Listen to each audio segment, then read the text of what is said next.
Welcome, dear friend, to Luminous Uplift, a quiet place where wonder and warmth meet at the end of your day. If you have been carrying the weight of hours, of tasks and thoughts and all the small demands the world makes of you, then breathe now, gently, and let it all soften. You are here, and here is peaceful. This channel was born from a simple belief that knowledge, when offered tenderly, can feel like a lullaby.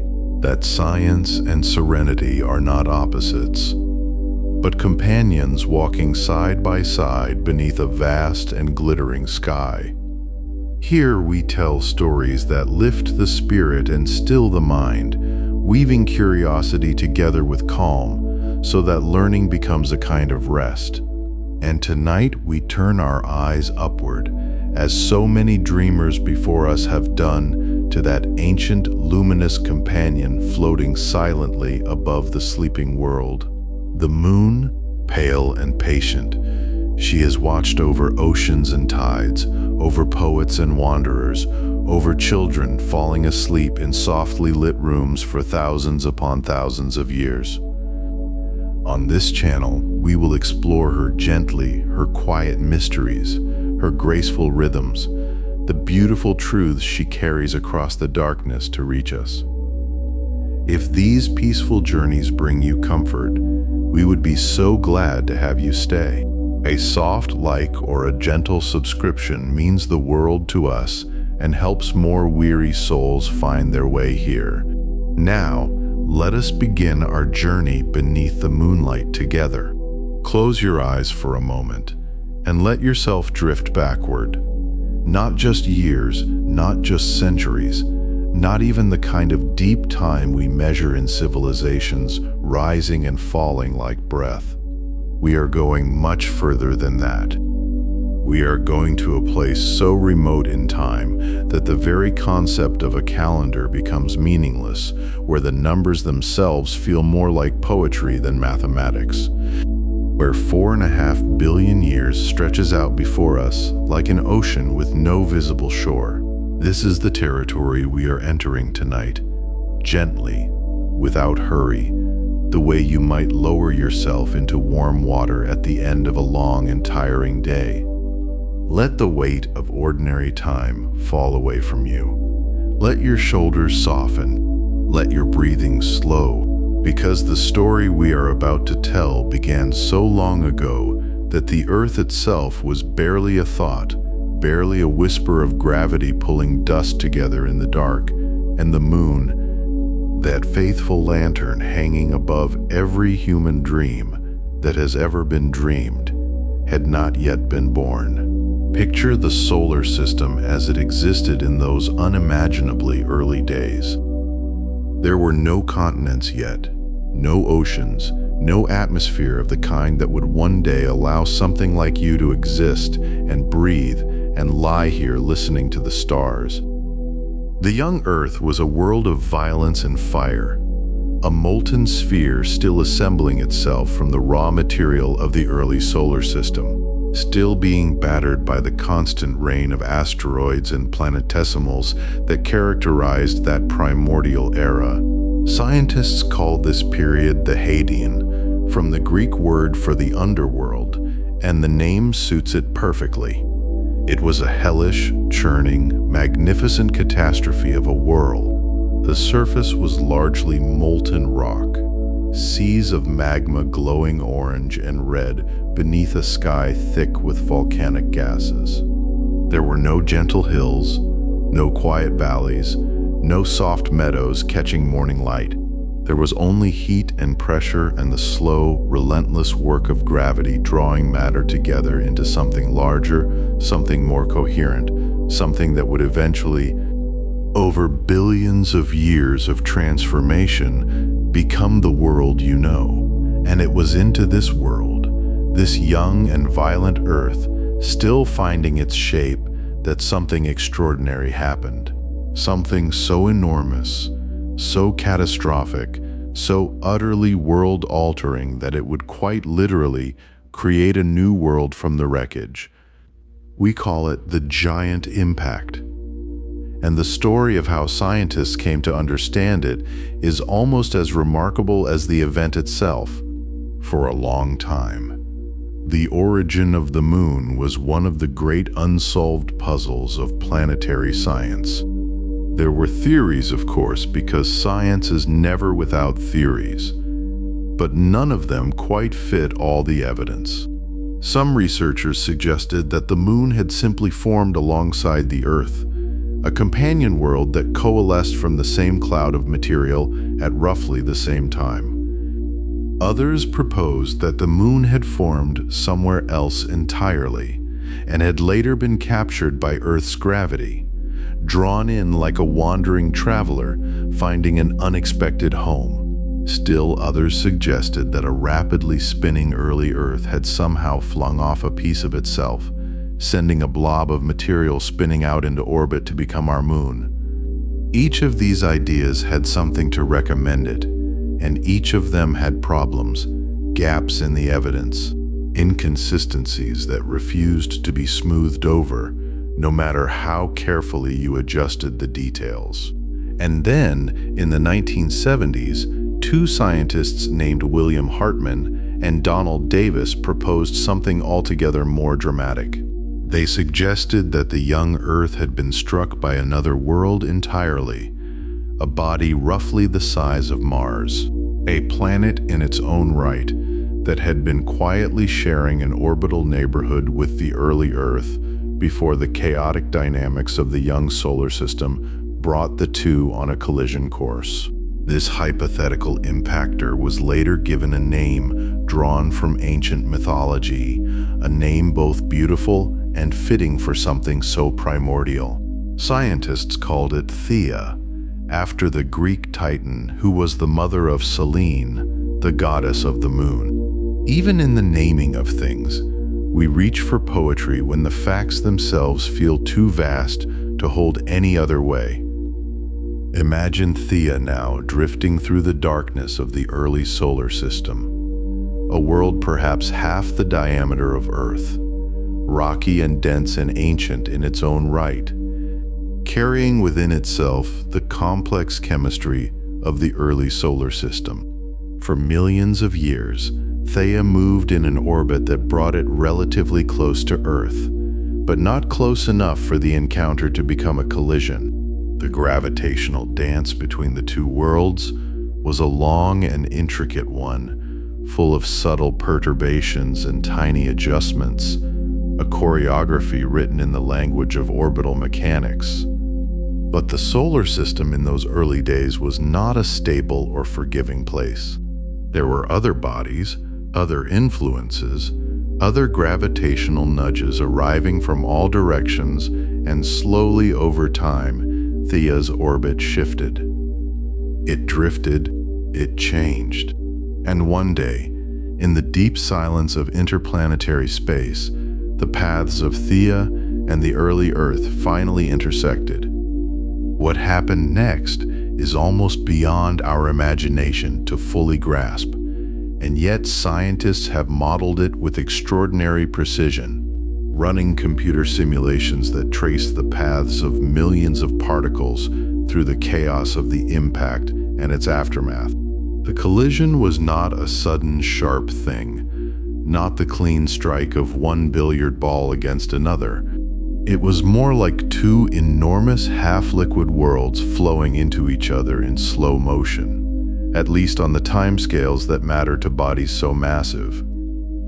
Theia struck the young Earth at an angle, a glancing blow rather than a direct hit, and the energies released in that moment were so staggering that the human mind reaches for them and finds almost nothing to hold on to. The entire surface of the Earth would have been instantly vaporized. The rock itself, not just melted, not just liquefied, but turned to vapor, to gas, to a superheated plasma of minerals and metals expanding outward in a shock wave that dwarfed anything that has happened to our planet since. The rock vaporized. Let that settle over you as gently as it can, like a hand resting lightly on a sleeping child's shoulder. In an event that lasted perhaps only a few hours in its most dramatic phase, the surface of the world that would become our Earth was erased, consumed, transformed into something else entirely. Theia itself was largely destroyed in the impact, its material mixing with the material of the early Earth. Two worlds becoming one in an act of geological violence so complete that it reshaped the very chemistry of everything that followed. The iron cores of the two bodies merged, sinking together toward the center of the combined mass.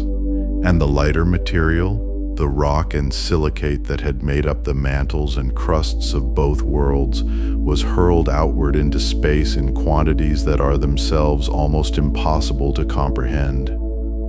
The debris that escaped Earth's gravity entirely was lost to the solar system, drifting away into the void. But much of it, a great and glowing ring of vaporized and molten rock, remained in orbit around the battered, still molten Earth. Scientists describe it sometimes as a disk of debris, but that word disk feels too cold, too geometric for what it actually was. Imagine instead a vast and glowing cloud of droplets, of crystals, of fragments ranging in size from grains of dust to boulders as large as houses. All of it circling the wounded Earth in a ring of fire that would have been visible from anywhere in the inner solar system.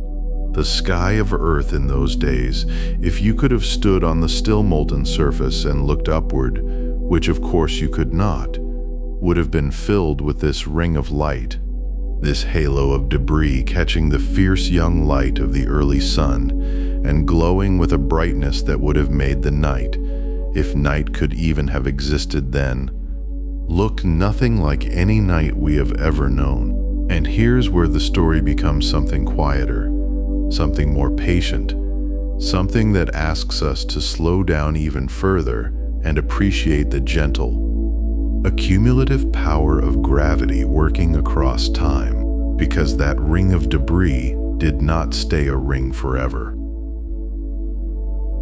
Gravity is never still. Gravity is always reaching, always drawing things toward things, always looking for ways to consolidate, to gather, to coalesce. Among all the countless fragments circling in that great glowing cloud, some would have been slightly larger than others, slightly more massive, exerting slightly more gravitational pull on the material around them. And those slightly larger pieces would have drawn smaller pieces toward them, growing incrementally larger with each addition, each new fragment adding its tiny mass to the growing whole. This process, which scientists call accretion, is the same fundamental process by which the Earth itself formed, by which all the planets of the solar system were built up from the dust and gas of the original solar nebula. It is one of the great patient mechanisms of the universe, operating below the threshold of drama, below the threshold of the spectacular, a quiet gathering that transforms chaos into order given enough time and enough gravity. In the case of the Moon, this process moved with what we might call relative speed by geological standards. Within perhaps only a few million years, a blink of the eye in cosmic time, enough material had gathered together in one place that a recognizable moon had formed. A sphere of rock, still largely molten at its surface, still glowing with the heat of its own formation, hanging in the sky of the early Earth at a distance that would seem almost impossibly close to us today. The moon was born. How do scientists know this? How do we reach back across 4.5 billion years and reconstruct events that left no eyewitnesses, no written records, no photographs, nothing but the mute evidence of chemistry and physics encoded in the rocks themselves? One of the most compelling pieces of evidence comes from something called oxygen isotope ratios. Every rock carries within it a kind of chemical signature, a record of the specific mix of oxygen atoms it contains, and different regions of the solar system have subtly but measurably different signatures. When scientists analyzed lunar rocks brought back to Earth by the Apollo astronauts in the late 1960s and early 1970s, they find something remarkable. The oxygen isotope ratios in moon rocks are nearly identical to those in Earth rocks, far more similar than those of any meteorite known to have come from Mars or from the asteroid belt. This extraordinary chemical similarity suggests that the moon was made largely from material that had been part of the Earth, or from a body that formed in essentially the same region of the solar system as Earth, which is precisely what the giant impact hypothesis predicts. The moon and the Earth are in a very real and measurable chemical sense made of the same stuff. They are, in a way that feels almost like poetry, but is actually hard science related. And there is something else to know about this ancient moon, something that adds one more layer of wonder to the story. The moon you see when you step outside on a clear night and tilt your face upward, that serene and steady presence hanging in the darkness, is not where it began. In the early days after its formation, the moon orbited the Earth at a fraction of its current distance. Some estimates suggest it may have been as close as 15 to 20 times closer than it is today. Close enough that if you could have stood on the surface of the early Earth and looked up, the moon would have filled an enormous swath of the sky, a looming glowing presence that would have dominated the visual world in a way that is genuinely difficult for us to imagine from our modern vantage point. The gravitational tides it raised on the still mostly molten Earth would have been immense, creating enormous distortions in the surface of the planet, driving geological processes with an energy that dwarfs anything the moon exerts today. But the moon has not stayed close. Through a process called tidal acceleration, the moon has been gradually, infinitely slowly, drifting away from Earth. The tides that the moon raises on Earth, those gentle rhythms of water we know so well from beaches and harbors and the cycles of the sea, carry energy away from Earth's rotation and transfer it, through the subtle mechanics of gravitational interaction, into the moon's orbit. The result is that the moon spirals outward, very slowly, very gently, by about 3.8 centimeters per year. That is roughly the rate at which your fingernails grow. It is barely perceptible on human timescales, a change so gradual that no single human life could notice it, and yet across billions of years it has moved the moon from that intimate, overwhelming proximity to the comfortable, measured distance it occupies today, that distance which, by one of the more astonishing coincidences of our solar system, makes the moon appear almost exactly the same size in our sky as the sun, allowing for those extraordinary total solar eclipses that have stopped human hearts with awe since the first human beings looked up and felt the daylight vanishing. The moon is still drifting away. It will continue to drift away, carrying within it the memory of that ancient catastrophe, that collision of worlds that scattered rock and vapor across the young sky of an early Earth that was still learning what it was.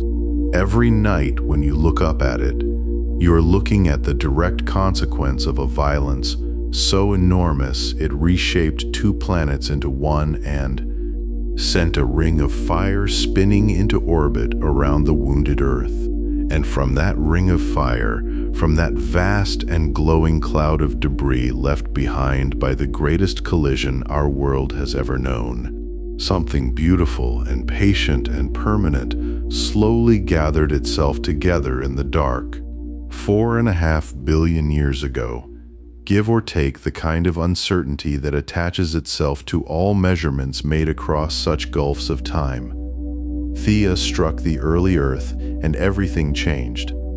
The two worlds became one. The debris became a ring.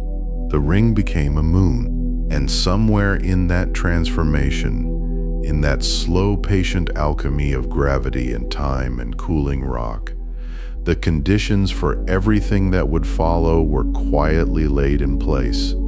The tides that the moon would raise on Earth would stir the young oceans. The stability that the moon would lend to Earth's axial tilt would help make our climate livable across deep geological time. The moon would light the nights of every creature that ever lived on this planet, influence the behaviors of animals and the calendars of civilizations and the dreams of poets and the calculations of scientists and the quiet thoughts of people lying in darkness trying to find their way to sleep. But all of that is still to come. For now we are here, in the very beginning of things, watching from an impossible vantage point as a ring of glowing debris circles a young and wounded Earth, watching the patient work of gravity drawing fragment to fragment, crystal to crystal, droplet to droplet, building something new from the ruins of something old. The solar system is quiet around it. The sun burns young and fierce. The darkness between the worlds is absolute and ancient, and full of the slow music of orbital mechanics playing out across timescales that make human history seem like a single note in a symphony that has barely begun. And as that great cloud of molten rock slowly gathered itself into a sphere in the darkness, cooling grain by grain across millions of silent years, the moon began its long, and as that great cloud of molten rock slowly gathered itself into a sphere in the darkness, cooling grain by grain across millions of silent years, the moon began its long drift away. Not a sudden departure, not a dramatic turning of the back, but something far more tender than that, something more like the way a tide retreats from shore in the early hours of morning. So slowly you almost cannot see it moving, and yet when you look again, the wet sand is bare where the water once lay shining. The moon has been leaving us since the very beginning, and it does so still tonight as you lie here listening, pulling itself a little further from our embrace with each revolution, each slow circle of its ancient orbit.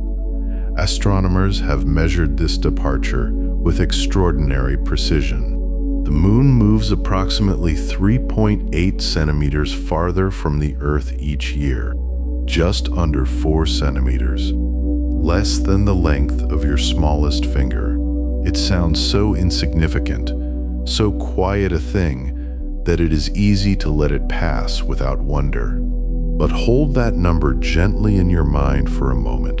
3.8 centimeters each year across billions of years, across a span of time so vast it dissolves language, dissolves imagination, dissolves nearly everything except the mathematics itself.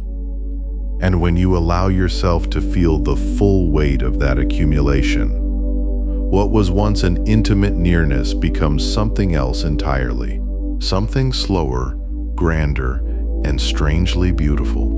The reason the moon moves away from us is rooted in something called tidal friction, and like so many things in science, the name is almost too dry for what it actually describes. Picture the ocean. Picture the way the moon's gravity reaches across the vacuum of space and gently, persistently, tugs at the water on Earth's surface. The ocean rises toward the moon, a subtle bulge of water following it like a devoted companion as the Earth rotates beneath. But here is where the elegance appears. The Earth rotates faster than the moon orbits, so the bulge of water, this faithful swell of ocean pulled toward the moon, gets carried slightly ahead by the spinning Earth. It arrives early to the meeting, leaning forward just a little, like someone too eager at a doorway. And that displaced bulge, slightly ahead of the moon's position in the sky, exerts its own small gravitational pull back on the moon, a gift of momentum passed upward through empty space.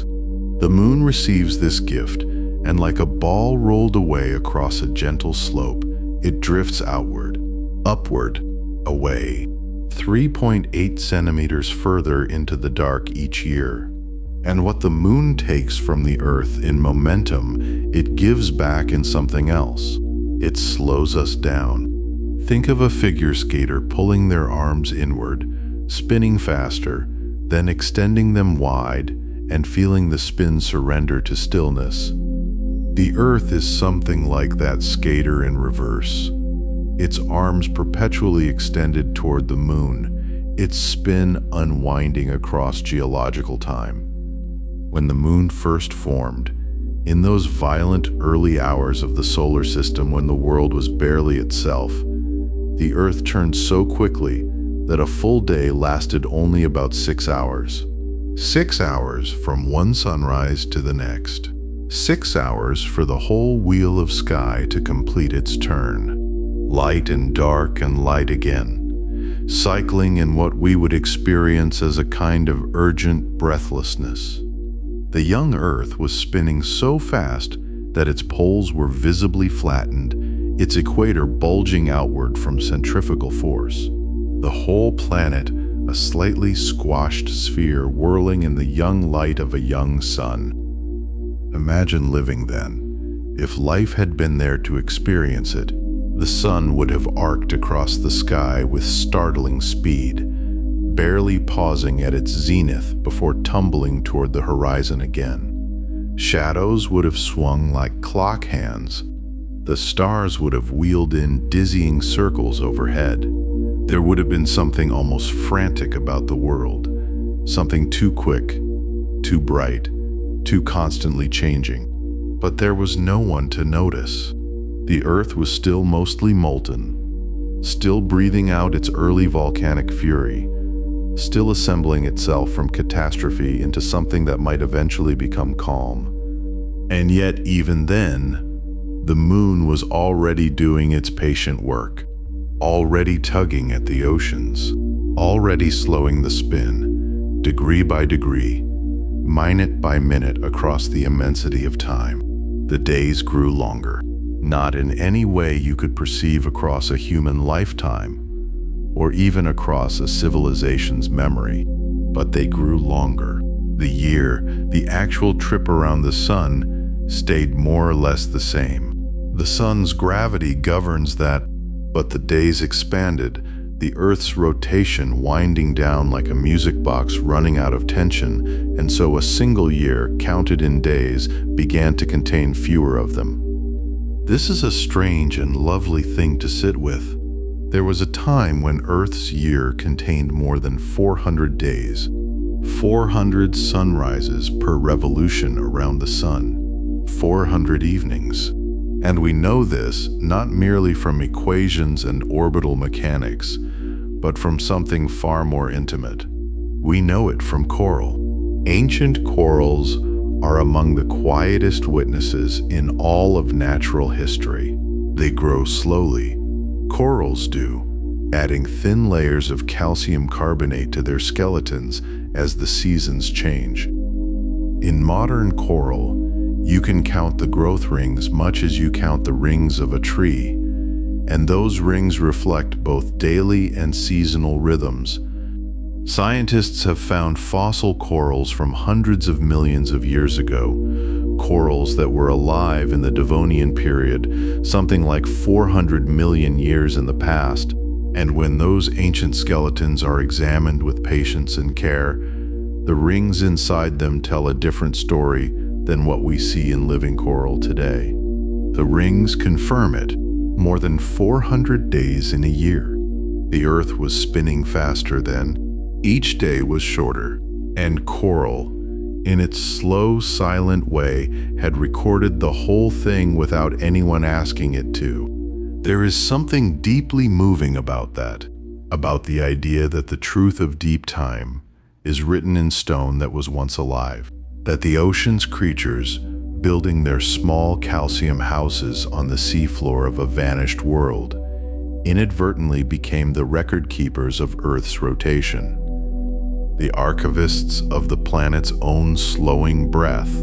And then there is the moon itself, which holds within its stillness another kind of record, another kind of testimony to the power of tidal forces. For the moon does not merely cause tides on Earth. In the very earliest ages of the solar system, the Earth caused tides on the moon. The young moon was warm and plastic, and Earth's much stronger gravity reached into it, raising tidal bulges in its own surface, wringing energy from its spin until the moon's rotation slowed, and slowed, and slowed, until it reached a perfect, locked stillness. The moon now rotates on its axis at exactly the same rate that it orbits the Earth. One rotation per orbit, a cosmic coincidence that is not a coincidence at all, but the inevitable mathematical conclusion of tidal friction applied patiently over time. And because of this, we always see the same face. Always. Every culture that has ever looked up at the night sky, every child who has ever pointed at the moon from a window, every lover who has ever searched it for meaning, every poet, every astronomer, every wandering animal navigating by its light has seen the same face. The near side, with its great dark Maria, those ancient plains of frozen lava that the early astronomers imagined were seas. The familiar arrangement of light and shadow that some cultures see as a rabbit, and others as a woman, and others as a man carrying a lantern. All of them the same face. Tidal locking has held that face toward us for billions of years, like the moon turned always to regard us, steady and unchanging while we spin below in our brief days. The far side, the side we never see from the ground, remained a mystery until the space age, until cameras were sent to circle the moon and radio their photographs back across the void. And when those photographs arrived, the far side turned out to be genuinely different, more rugged, more densely cratered, less smooth, as though it had been turned away from something protective and left to weather the solar system's violence alone. The near side, forever facing Earth, may have been shielded in some ways by our own planet's presence. The two worlds have been in conversation for so long that even their geology reflects the relationship. And the conversation continues. Right now, as the night deepens and your breathing slows, and the world outside your window grows quieter, the moon is pulling at the ocean. The ocean is bulging imperceptibly toward the sky. Energy is being transferred, tied by tidal friction, from the spin of the Earth outward through space to the moon's orbit. The process that began when the moon first cohered from the debris of collision continues its unhurried work. 3.8 centimeters a year. The day grows longer by a tiny fraction of a second each century. The moon drifts outward along its gently spiraling path. There is something extraordinary about the scale of patience required to understand all of this. Human time is so short. Our attention spans flicker. We struggle to hold in mind events that happened 1,000 years ago, let alone 1,000,000, let alone 1,000,000,000. And yet the universe conducts its business entirely on these incomprehensible timescales, indifferent to our difficulty with them. The moon does not hurry its recession, because we cannot feel it happening. The Earth does not quicken or slow its unwinding to make the lesson easier. Things simply proceed at the tempo they have always proceeded, slow and vast and continuous, like a song played at a frequency too deep to hear, but not too deep to feel. Perhaps that is why the moon has always seemed to carry something ineffable, something hard to name. It is not merely beautiful, though it is beautiful. It is not merely useful, though ancient peoples navigated by it, planted crops by it, measured months by its waxing and waning. It carries within its very presence the evidence of a process so old and so steady that it becomes almost meditative to contemplate. The moon is a clock. The moon is a record. The moon is a receipt, printed in orbital mechanics, for all the spinning energy the Earth has spent across 4 billion years of unwinding. And we are the inheritors of that transaction. The long days we know now, the 24-hour rhythm that structures our sleep and wakefulness, that writes itself into our hormones and our heartbeats, and the slow architecture of our dreaming. These days are longer than the days of our planet's youth. We live in the stretched, softened time that the moon's patient gravity has given us. Every dusk that lingers, every long summer evening with its gradual golden fading, every night long enough to hold a full and restful sleep. These are the accumulated gifts of tidal friction across geological time. The moon took its leave slowly. It is leaving still. And in leaving, it reshaped the world it left behind, not through violence, not through rupture, but through the gentlest of physical principles applied across the longest of possible timescales.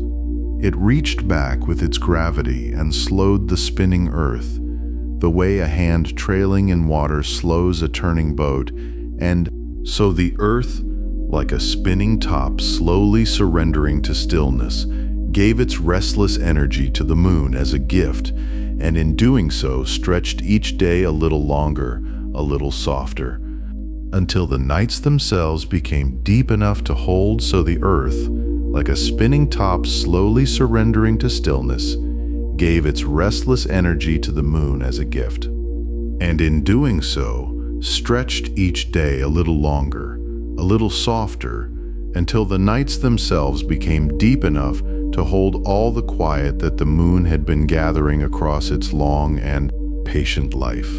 And what a life it has been! What a surface it has worn, like an old stone face that remembers everything, that forgets nothing, that simply waits beneath the dark with all its history written in the language of silence and shadow and the gentle geometry of ancient wounds. Close your eyes for a moment and imagine that you are floating, very slowly, very gently, descending toward the moon from somewhere far above. You're not falling. There is no urgency here. You are simply drifting downward, the way a thought drifts towards sleep, the way a breath releases without anyone asking it to. And as you descend, the moon grows larger beneath you, and what first seemed like a smooth pale disk begins to reveal itself as something far more textured, far more storied, a world that has spent billions of years in conversation with the darkness and the rocks that drift through it. The first thing you might notice, even from a great distance, is that the moon is not one color. It is not the flat silver coin we sometimes imagine when we glance at it through a window. It is a composition in gray, a quiet painting made from at least two very different kinds of gray, and the contrast between them tells a story that reaches back nearly to the beginning of the solar system itself. There are the bright regions, pale and pitted and ancient, the original crust of the moon solidifying from a world that was once entirely molten. And then there are the dark patches, the deep smoky gray expanses that spread across the face of the moon, like shadows that never move, like lakes seen from an aeroplane on an overcast day. Holding the sky's reflection, not in water, but in stone. These dark patches have a name, and it is a beautiful one, borrowed from a language that understood the power of naming things for what they appear to be rather than what they are. They are called Maria. The word is Latin, and it means seas. The people who first mapped the moon with careful eyes and careful instruments looked at those broad, dark plains and saw in them the quality of water, the stillness and depth of something that might be navigated, something that might have shores. They gave them names that echoed with oceanic grandeur: the Sea of Tranquility, the Sea of Serenity, the Ocean of Storms. Beautiful names for beautiful illusions, because the Maria contained no water at all. They never did. They are dry beyond any dryness we know on Earth, drier than the deepest desert, drier than the oldest bone, drier than the air at the top of the highest mountain. They are plains of rock, vast and still and utterly silent. But the names remain, and there is something quietly lovely about that, about calling a place a sea even when it has never held a single drop of anything liquid. What the Maria hold instead is a different kind of story. If you were to reach down and touch the surface of one of those dark plains, you would be touching basalt, a dark volcanic rock that on Earth forms when lava cools and hardens near the ocean floor, or when it pours from the vents of shield volcanoes and spreads in thin, patient sheets across the landscape. The Maria formed in much the same way, though on a scale that is almost impossible to hold in the mind all at once. Between 3 and 4 billion years ago, in an era when the solar system was still young enough to be restless, enormous impacts struck the moon and gouged out vast lowland basins in its crust. And then, over long stretches of time, the interior of the moon, still warm from its formation and from the slow decay of radioactive elements deep within it, produced floods of basaltic lava that welled up through fractures and fissures and poured into those ancient basins, filling them slowly layer by layer, smoothing them out, darkening them, creating the great flat plains we see today. It was not a violent eruption in the way we sometimes picture volcanoes, dramatic and sudden and spectacular. It was more like a slow exhale, a world breathing out its interior heat across millions of years until the lava cooled and stilled and became the quiet, dark floor of a sea that would never hold water. Drift a little lower now and let the details come to you gently, the way details arrive in that soft space just before sleep, vivid but unhurried. The surface is not perfectly flat. There are gentle undulations. There are the long, low ridges called wrinkle ridges that formed as the lava cooled and contracted slightly, the way skin on warm milk wrinkles as it sets. And scattered across even the smooth Maria, though less densely than across the brighter highlands, there are craters. Always craters. The moon is a world defined by its craters, shaped by the long conversation between its surface and the rocks and ice and debris that have been striking it since before the Earth had continents.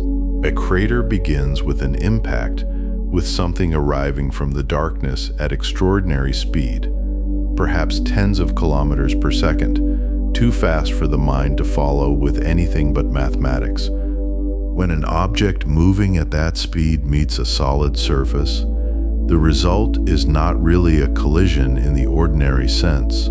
It is an explosion. The kinetic energy of the impactor converts almost instantaneously into heat and pressure and a shock wave that travels outward through the rock like a ripple through still water. Only with unimaginable force, the rock beneath the impact melts, vaporizes, is flung outward in all directions. And then, in the minutes and hours and sometimes days that follow, the ground rebounds, the walls of the new cavity collapse inward, and what is left behind is that characteristic shape. The circular bowl, the raised rim, sometimes a central peak where the rebound pushed material back upward like a slow frozen fountain. And then the crater simply remains. It waits. It does not erode. It does not fill with sediment or get smoothed away by rain or wind or the patient work of rivers. Because the moon has none of those things. This is one of the most quietly remarkable things about the moon's surface, and it is worth pausing here in this stillness to let it settle into you properly. The moon has no atmosphere, not a thin one, not a fragile one, not even the ghost of one. There is no weather on the moon. There is no wind to carry dust from one place to another. No rain to wash anything away. No frost and thaw cycle to crack the rock and slowly reduce it to smaller pieces the way Earth's climate slowly dismantles its own mountains. On Earth, a crater from an asteroid impact might persist for millions of years before erosion softens it beyond recognition, fills it in, reduces it to a gentle circular depression that only a trained eye would notice. On the moon, a crater formed 3 billion years ago looks almost the same today as it did the day after it formed. The walls are still sharp. The ejecta blanket, the spray of material that landed around the rim, is still visible. The moon is a world that remembers everything, because nothing comes to help it forget, and the craters range from the tiny to the almost incomprehensibly large. At the smallest scale, craters invisible to the eye, barely pinpricks in the surface, formed by micrometeorites, tiny particles of rock and dust that drift through space in such numbers that even the moon, which has no weather and no rivers, is constantly being touched by them, gently and persistently, the way rain touches a stone over centuries.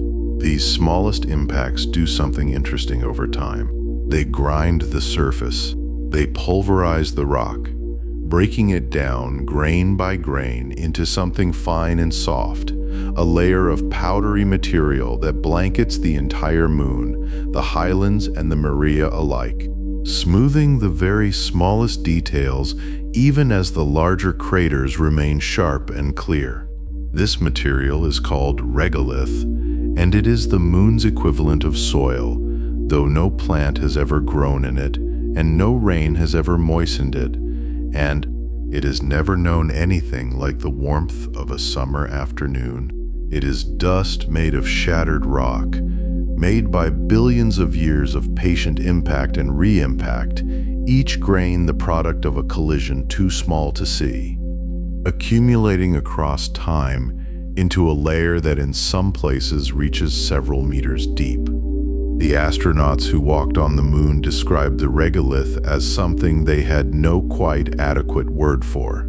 It was fine and soft beneath their boots, leaving crisp footprints in the airless silence, footprints that will still be there millions of years from now because there is nothing to disturb them. The dust clung to everything. It was electrostatically charged, attracted to the suits and the equipment, and it smelled, when tracked inside the lander, like something burning, like gunpowder or spent fireworks, though no one is quite certain why.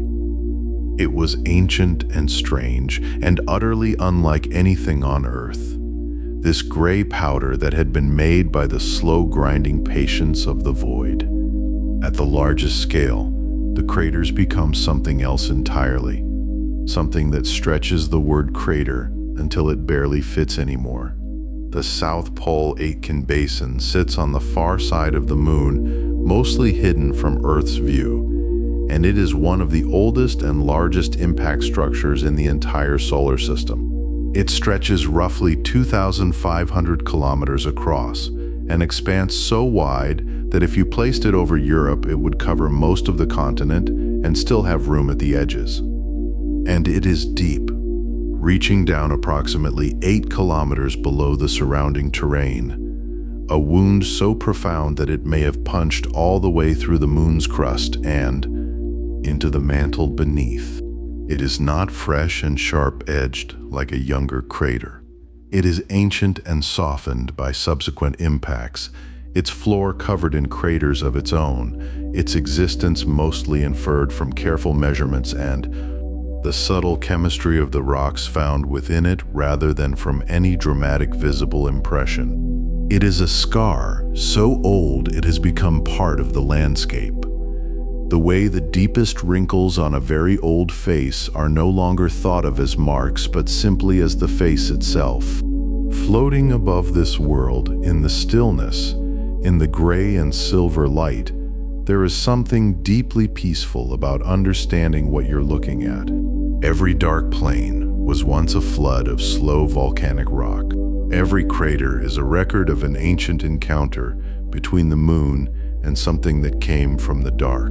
Every grain of dust on the surface is the result of a patience so vast it makes human time feel like a held breath. The moon does not rush. The moon does not change, not in any way a single human life would notice, not in any way even a civilization would notice. It simply remains, wearing its history openly, offering its surface as a kind of archive, a place where the past is not buried or worn away, but simply present, lying there quietly in the gray light waiting to be read. And the regolith, that fine gray powder beneath your imagined feet, is perhaps the most intimate part of this archive. Each grain is a tiny record, a fragment of rock that was once part of something larger, shattered by an impact perhaps a billion years ago, then struck again and again by smaller and smaller things until it reached its current form. A mote of dust too fine to see individually, but collectively making up the soft gray skin of an entire world. The Maria dust is darker, basaltic, carrying iron and magnesium in its chemistry, the signature of the ancient lava that once flowed here. The highland dust is paler, richer in calcium and aluminium, the chemistry of a primordial crust. Together they cover everything. The craters large and small, the wrinkle ridges, the ancient basins, the places where astronauts walked, and the places no human foot has ever touched, and may not touch for centuries yet to come. There is a stillness on the moon that is unlike any stillness we know. On Earth, even in the quietest places, there's always something moving. Air moves. Water moves. Even the ground shifts slightly under the influence of tides and heat and the deep, slow convection of the mantle. But on the moon, in the long silences between micrometeorite impacts, nothing moves at all. The shadows are perfectly sharp because there is no atmosphere to scatter light and soften them. The sky above is always black, even when the sun is fully risen, because there is no air to catch sunlight and spread it into blue. The landscape sits in a contrast of absolute light and absolute shadow, with nothing between. No halftones, no haze, no gentle gradations.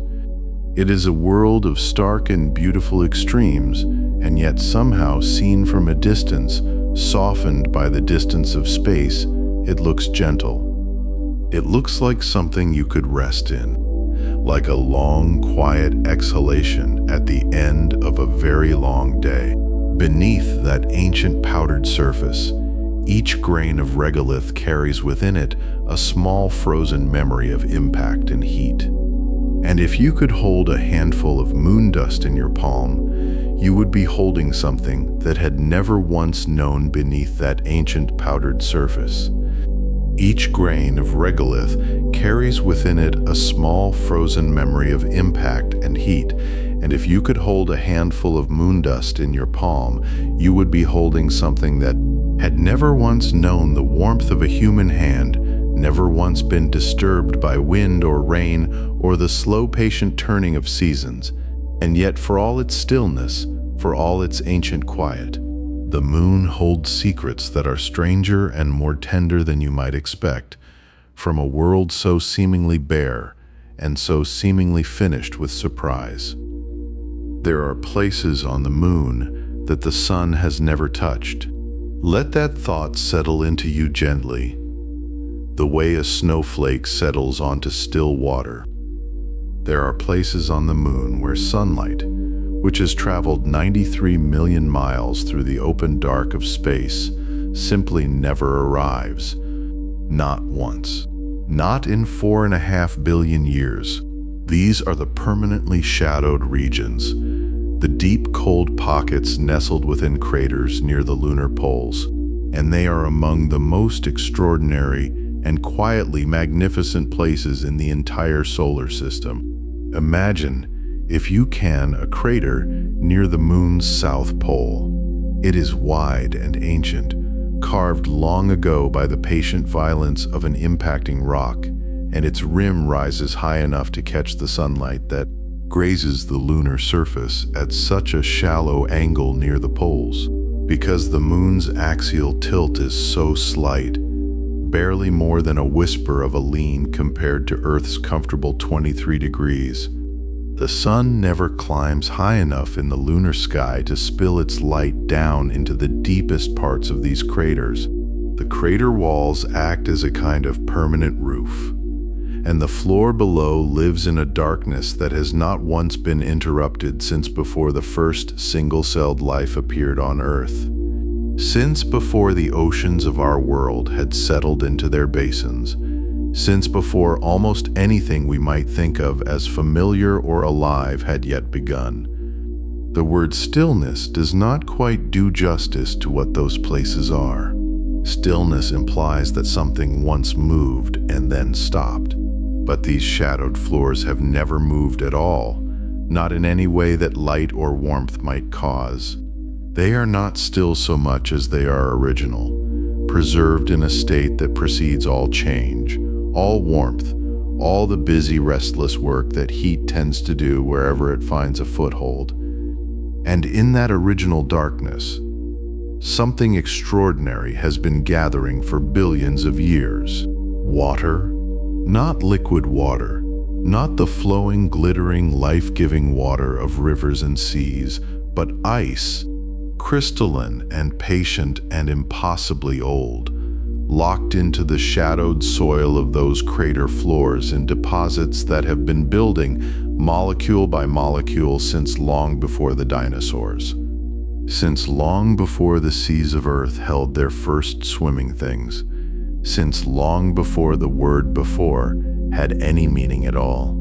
The temperatures in these shadowed craters can fall to -248 degrees Celsius, which is cold in a way that requires a moment to truly absorb. That is close to absolute zero. Close to the lowest temperature that physics permits. Close to the point where even the vibration of atoms slows to something barely more than a memory of movement. It makes the coldest winters on Earth feel like a warm afternoon by comparison. It makes the surface of Mars, which we think of as a frigid and inhospitable place, seem almost neighborly. These are among the coldest places in the entire solar system, tucked into small shadowed pockets on a world that hangs bright and familiar in our own night sky. Close enough that on a clear evening, you can look up and see it without a telescope and know that those craters are right there, just there in the quiet dark. And within them, the ice waits. It arrived over a very long time and by several different paths, each one a small story of its own. Some of it came from comets. Those wandering icy bodies that drift in from the outermost reaches of the solar system and sometimes find their way inward on long looping orbits that bring them close enough to the inner planets to be felt. When a comet strikes the moon, it does not do so gently. The collision is violent and fast and bright, a brief, extraordinary moment of impact that vaporizes rock and releases the comet's frozen cargo into the thin lunar exosphere. Most of that water vapor drifts away into space, lost to the void, but some of it, a small, quiet fraction, migrates across the lunar surface in the form of individual molecules, hopping from place to place in the weak gravity, and eventually, some of those molecules find their way to a shadowed crater where the cold is so complete that they simply stop and settle and stay. Asteroids brought water too. Rocky bodies that carried hydrated minerals within them, minerals that had absorbed water long ago in the early solar system when water was abundant and everything was still being sorted out and assembled. When these asteroids struck the moon, their water was released in the same slow, patient way, and some of it found its way to the same cold and permanent dark. And there is another source, quieter and stranger still, the solar wind, that constant stream of charged particles flowing outward from the sun in all directions carries within it hydrogen ions. When these hydrogen ions strike the oxygen-rich minerals of the lunar surface, they can combine very slowly, very gently, to form water molecules. This is water being made on the moon itself, one molecule at a time, by the quiet chemistry of a star's exhalation touching ancient stone. It is one of the more poetic facts in planetary science that the sun's own breath, reaching out across 93 million miles, can contribute to the slow building of ice in the one place on the moon where the sun itself can never look. All of this has been accumulating for billions of years, layer upon impossibly thin layer, deposit upon deposit, in the dark and the cold and the perfect stillness. For a long time, scientists suspected that water ice might be hiding in those shadowed regions. The logic was there, the physics supported it. The temperatures were certainly cold enough to trap and hold ice indefinitely. But suspicion and confirmation are very different things. And the question of whether the moon truly held water ice was one that lingered without a definitive answer for decades of the space age. Then, in 2009, NASA decided to look in a way that was as dramatic as it was precise. The L-CROSS mission, which stands for Lunar Crater Observation and Sensing Satellite, did something that sounds almost impossibly direct for a scientific endeavor. It deliberately crashed a rocket stage, a large and heavy piece of hardware, into a permanently shadowed crater near the lunar South Pole. The crater was called Cabeus, and it had been chosen carefully for its darkness and its depth and its likelihood of holding ice within its cold floor.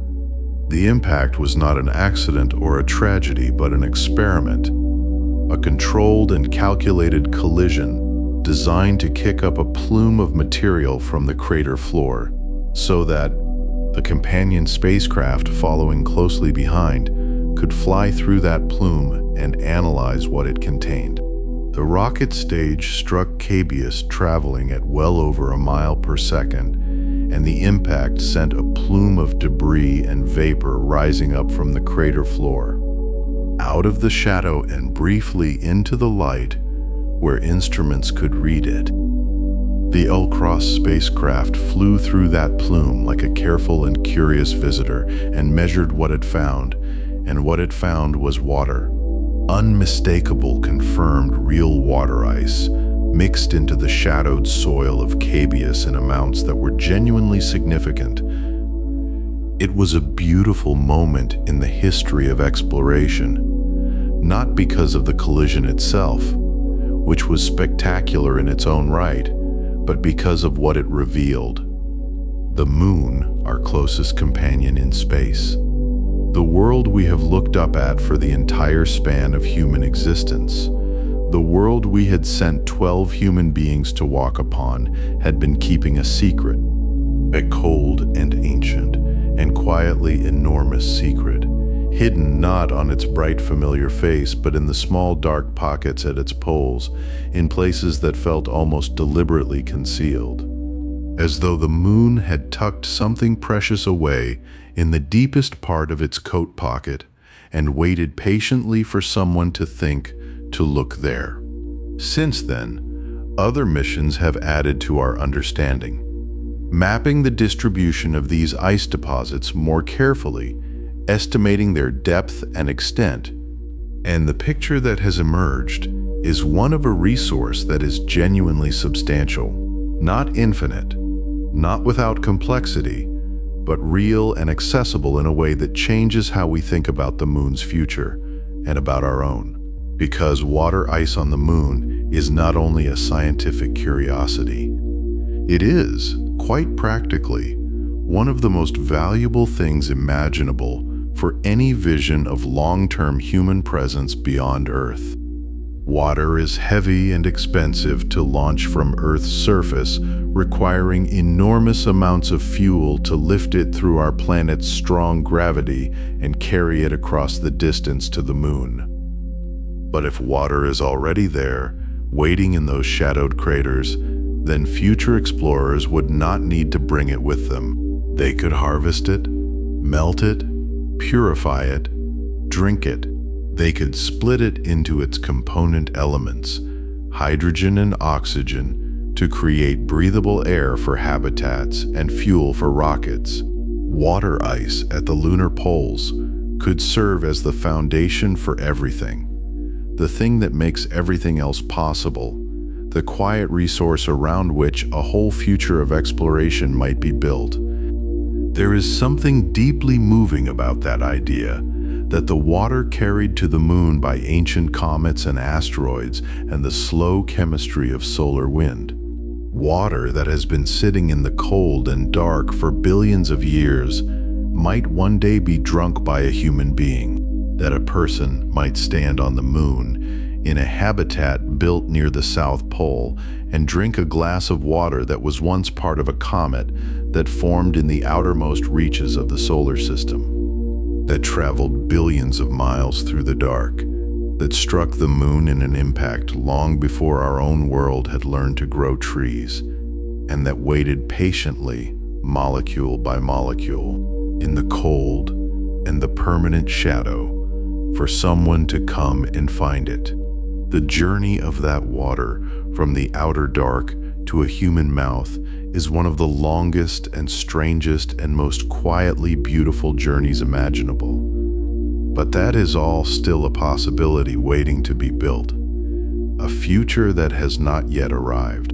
For now, the ice remains where it has always been, in the deep cold places near the poles, in the dark that has never once been interrupted by a sunrise, in a stillness so profound that it makes the silence of the open lunar surface above seem almost busy by comparison. The shadowed craters of the moon are places of extraordinary preservation, because nothing changes there, because the temperature never rises, because no weather or wind or seasonal variation reaches into those depths. Whatever has settled onto those floors over billions of years has simply remained. Scientists believe that the ice deposits are layered in ways that reflect the history of water delivery to the moon. That if you could drill down through those deposits, you might be reading a kind of record, a slow and frozen diary of comets and asteroids and solar wind interactions stretching back across geological time. The ice is not just water. It is a library of the early solar system, written in molecules and preserved by cold. There is a quality to these places that is almost meditative, almost like a held breath. The world above them turns day cycling into night and night into day in the moon's slow month-long rotation, but in the shadowed craters, nothing marks the passage of time. There is no day. There is no night. There is only the constant, unvarying dark and the cold that sits within it, like something living, like something that has made itself at home in the absence of warmth and found the arrangement entirely satisfactory. If you could stand at the rim of one of these craters and look down into it, you would see nothing. Not dim shapes or faint outlines, but true and complete darkness. The kind of darkness that has no floor that your eye can find. The kind of darkness that feels less like an absence of light and more like a presence of something older than light. And somewhere down in that invisible depth, the ice would be there, waiting in its patient and crystalline way, undisturbed, unchanged, exactly as it has been for longer than the earth has had continents. It is a cooling thought in the best and most literal sense, a thought that invites you to let your own warmth settle, to feel the contrast between your own gentle heat and the idea of a place where heat has simply never been, where the concept of warmth has no foothold at all, where the universe has maintained, in one small shadowed pocket, a cold so deep and so old that it carries within it something of the original temperature of the early solar system, before the planets had finished forming, before the sun had fully settled into its long, quiet work. Let your body feel a little heavier now. Let your thoughts move a little more slowly, the way thoughts do when the temperature drops and everything becomes calmer and more deliberate and less urgent. The moon's shadowed craters are not frightening places, or at least they do not need to be imagined that way. They are simply very, very still and very, very old and very, very cold, and those qualities, translated into the language of feeling rather than fact, are not so different from the qualities of deep and restful sleep. Something preserved, something undisturbed, something that has simply been allowed to remain exactly as it is, without interruption, without warming, without the restless energy of change. The ice in those craters has been resting for billions of years, and it does not seem to mind at all. And perhaps there is something quietly comforting in knowing that such places exist, that in a solar system that is mostly characterized by heat and violence and constant energetic change, there are these small pockets of extraordinary preservation, these cool and lightless rooms where time seems to have paused, and where the oldest things simply continue to be exactly what they are. They do not announce themselves. They do not glow or flash or demand attention. They simply persist in the dark, in the cold, in the silence that is so total it feels like its own kind of fullness. In those lightless places where no sunrise has ever come and no shadow has ever moved, the ice simply waits in a silence so complete and so cold that it feels less like absence and more like a kind of in those lightless places where no sunrise has ever come and no shadow has ever moved. The ice simply waits in a silence so complete and so cold that it feels less like absence and more like a kind of memory, a holding. The way a sleeping body holds the shape of a dream even after the dreaming has stopped. And from that stillness, from that ancient patience buried beneath the surface of distant moons and the cold bones of our own world, we can feel ourselves being drawn slowly, gently, back toward something warmer, back toward water, back toward the shore, because there is a shore, always a shore, and it is one of the most beautiful and restless places on this earth. A place that belongs neither fully to the land nor fully to the sea, but to something in between, something that breathes, and that breathing has a name. We call it the tide. Close your eyes for a moment and imagine standing at the edge of the ocean just before sleep, or perhaps just upon waking, in that soft gray hour when the world has not yet decided what kind of day it wants to be. The water moves toward you and then away from you, toward you and then away. There is a rhythm to it that feels older than anything you could name. Older than the stones beneath your feet, older than the cliffs standing quietly behind you. And it is so much older, because the tide is not simply the ocean moving. The tide is the moon speaking to the sea, and the sea answering. This is something worth sitting with for a moment. The idea that something 250,000 miles away, hanging silver and still in the darkness of space, is reaching down with invisible hands and gently, persistently pulling at the water that covers most of our world. The moon does not touch the ocean the way a hand touches water. It touches it with gravity, with that fundamental and quiet force that every body in the universe exerts upon every other body, tugging, holding, calling across the dark distances between things. And the ocean, because it is liquid and yielding and patient, listens. What this creates is something remarkable and subtle. The moon's gravitational pull does not simply pull the ocean toward it in one direction. It creates two bulges in the water at the same time, two gentle swellings of the sea that exist simultaneously. One of these bulges forms on the side of the earth that faces the moon, drawn toward it as you might expect, the water rising and leaning toward that pale light above.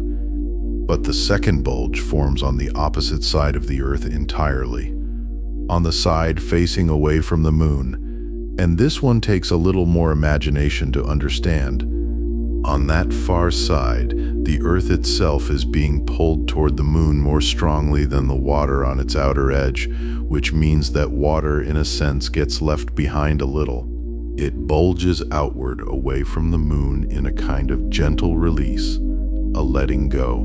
And so the ocean wears two crowns of high water at once, one reaching toward the moon, one reaching away, and as the earth rotates beneath them, these bulges sweep slowly across the surface of the sea, like the hands of a clock moving over a face made of water. This is why most places on Earth experience 2 high tides and 2 low tides each day, that slow double pulse, the ocean rising and falling and rising and falling. Breathing in and out twice with each full rotation of our world beneath the watchful eye of the moon. The moon is responsible for roughly 2/3 of the total tidal force that shapes our oceans. The sun plays a role as well, contributing the remaining third of that force, which might surprise you given that the sun is so enormously massive compared to our small silver moon.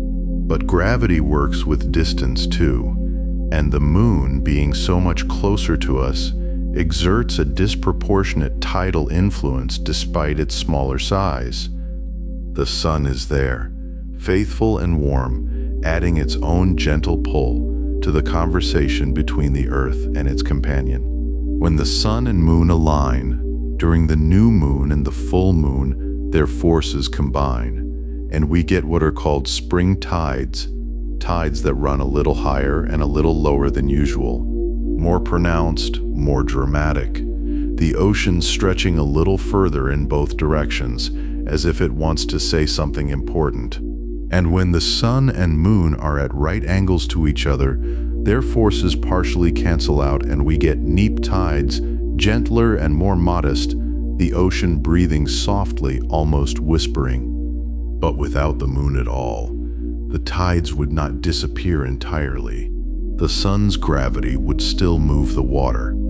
There would still be a tide, still that rising and falling, but it would be smaller, quieter, less than half of what we know.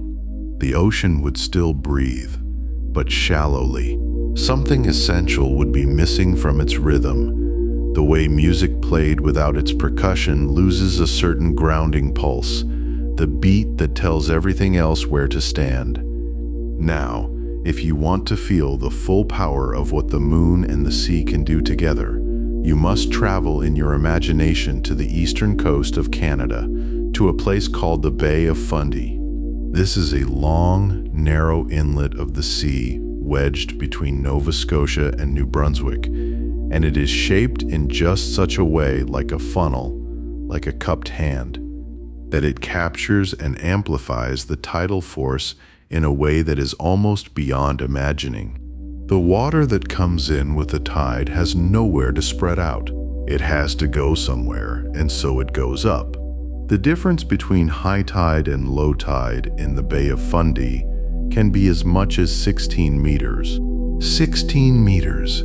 That is taller than a 4-story building. That is the height of the water simply rising and falling twice each day, every day, in that one particular place on Earth where the moon's gift to the ocean is most extravagantly displayed. At low tide in the Bay of Fundy, you can walk on the ocean floor. You can stand where the sea was just hours before, under 16 meters of cold Atlantic water, and you can look at the wet red cliffs around you and see the high tide mark far, far above your head. A dark line that says the water was here, and it will come back, and you should not linger too long. At high tide, those same cliffs vanish to their shoulders. The ocean has reclaimed its territory, and then it leaves again, and then it returns, and this has been happening for millions of years, this patient, enormous moon-driven breath. There is something in this that feels like a lesson, though not the kind that is taught in a classroom, more the kind that is felt in the body, in the bones, when you stand at the edge of something vastly larger than yourself and feel that you are somehow not separate from it. The tide does not care about you, but it holds you in its rhythm anyway. Every cell in your body is mostly water. The sea that moves with the moon is not so different from the water moving in you, and perhaps on some ancient level, deeper than thought, you have always known this. Because the tide has not only shaped the coastlines of the world, it has shaped life itself. Think for a moment about the intertidal zone, that narrow strip of coast that is alternately submerged and exposed as the tides move in and out. It is, by almost any measure, one of the most demanding places on Earth in which to build a life. The creatures that live there must be capable of surviving in the sea when the tide is in and on dry land when the tide is out. They must endure the cold of the water and the heat of the sun on the exposed rock. They must anchor themselves against the surge and pull of the waves. They must find food and avoid predators in 2 completely different environments within the span of a single day. It is an extraordinary challenge. And yet the intertidal zone is teeming with life. Barnacles and mussels and sea anemones and limpets and crabs and starfish and dozens of species of seaweed and algae, each one perfectly gorgeously adapted to the rhythm of the tide. The barnacle seals itself shut when the water retreats and opens to feed when the sea returns. The limpet clamps itself so firmly to the rock that it can withstand waves of enormous force, only releasing to wander and graze when conditions allow, always navigating by that same tidal clock. That same moon-driven pulse. These organisms do not simply tolerate the tidal rhythm. They have been shaped by it, sculpted by it over millions of years of evolution. Their bodies and behaviors and life cycles tune to the music of the moon pulling the sea. The tidal rhythm has become, in a very deep sense, one of the fundamental rhythms of life on this planet. Creatures that live in the intertidal zone have internal clocks that are synchronized not only to the cycle of day and night, as most living things are, but to the tidal cycle, to the roughly 12.5-hour rhythm of high water and low water. This is a second kind of biological time, a lunar time. Older in some ways than the solar time we more commonly think about, And it speaks to how profoundly the moon's influence has woven itself into the fabric of living things, not only in the oceans, but in the whole long branching story of life as it has moved and changed and spread across this world. Consider the very deepest truth of what the tidal zones have meant. Those bands of wet rock and shallow water, those places that are sea and then land and then sea again, they may have been some of the most important classrooms in the entire history of life on Earth. For it was in places like these, along the shifting margins of ancient oceans, that life began its long experiment with leaving the water. It did not happen all at once, and it did not happen easily, but the intertidal zone provided a rehearsal space, a transitional classroom, a place where organisms could practice being briefly, incrementally, partially out of the water, could begin to develop the tools and tolerances needed for life on dry land, before committing entirely to that new and more demanding existence. The moon made this classroom possible. Without the tidal ebb and flow, those rhythmic exposures to air and sunlight and drying wind, the margins of the ancient seas would have been static, unchanging, less varied in their challenges, and less likely to produce the adaptations that eventually led some brave and determined lineage of creatures to make the crossing from sea to land altogether. The tide pulled the water back. The land was revealed. Something looked at it, something crept onto it, and the world was never quite the same again. Every snail moving slowly across a wet rock, every crab scuttling back toward the incoming surf, every barnacle opening its tiny feathered arms to the returning tide, is part of this ancient conversation between the moon and the sea, a conversation so old and so continuous that it has become part of the grammar of life on this planet. Woven into the body clocks and the shell shapes and the reproductive cycles of thousands of species, a rhythm as fundamental as heartbeat, as breathing, as sleep. And when you lie in your bed tonight and let the weight of the day dissolve into the softness beneath you, know that outside, somewhere, the sea is moving. The tide is coming in or going out. The moon is pulling at the water as it has always done, as it did when the first living things clung to the first wet rocks and learned slowly over uncountable generations what it meant to exist at the edge of something. The ocean breathes because the moon asks it to, and it has been asking, and the ocean has been answering for longer than we can truly hold in our minds. The shore is one of the most ancient conversations on Earth. Water and stone and light and time rise and fall, in and out, the same rhythm repeated across every coastline on every ocean of this world. Patient and persistent and soft as sleep. Let yourself breathe with it for a moment. Let your breath find the tide. In and out, in and out, the moon pulling and releasing, the sea responding, the world rocking gently on that great slow rhythm that has no beginning anyone can name and no ending anyone can see. And every living thing that has ever crept from shallow water onto land did so partly because the moon was pulling the sea back and forth like a slow breath, rehearsing the same patient rhythm across millions of coastlines until something small and brave decided to stay a little longer on the warming shore. And so we find ourselves here, drifting softly from the edge of one great mystery into the arms of another, carried as always by the same quiet companion that has never once looked away from this small, improbable planet it calls its own, because the moon was not finished, not even close. Pulling the tides back and forth across those ancient coastlines was only one part of a much older, much deeper arrangement.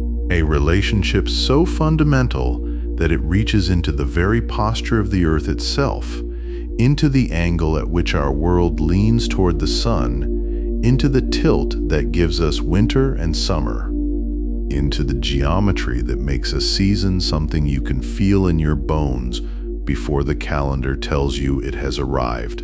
And here's the thing about that angle, that gentle, familiar lean of 23.5 degrees that we have all grown up inside of without ever once stopping to find it extraordinary. Here is the thing that tends to soften people when they truly hear it for the first time, late at night, when the mind is quiet enough to receive it properly. That lean, that tilt, that precise and gracious inclination of the earth toward the sky has been kept steady by the moon, held there patiently and without fanfare, the way a hand holds a candle flame steady against the wind without ever calling attention to itself. Think of it this way: if it helps you settle more deeply into wherever you are resting now, imagine the earth as a spinning top, as all the old textbook illustrations like to show it, tilted just slightly off its perfectly upright axis, leaning like a child who has fallen asleep against a window on a long journey. That lean is not accidental. It is not careless. It is the result of an ancient collision billions of years ago, when a body roughly the size of Mars struck the young Earth, a glancing blow that set us tilting and also, in that same catastrophic moment, flung the material that would eventually gather itself together into the moon. So the tilt and the moon were born from the same violence, which means they have always been, in some deep geological sense, related to each other. Kin, and like the best kind of kin, the moon stayed close, stayed watchful, and over the billions of years that followed, it continued to do something that we are only now, in our brief moment of scientific wakefulness, beginning to understand and fully appreciate.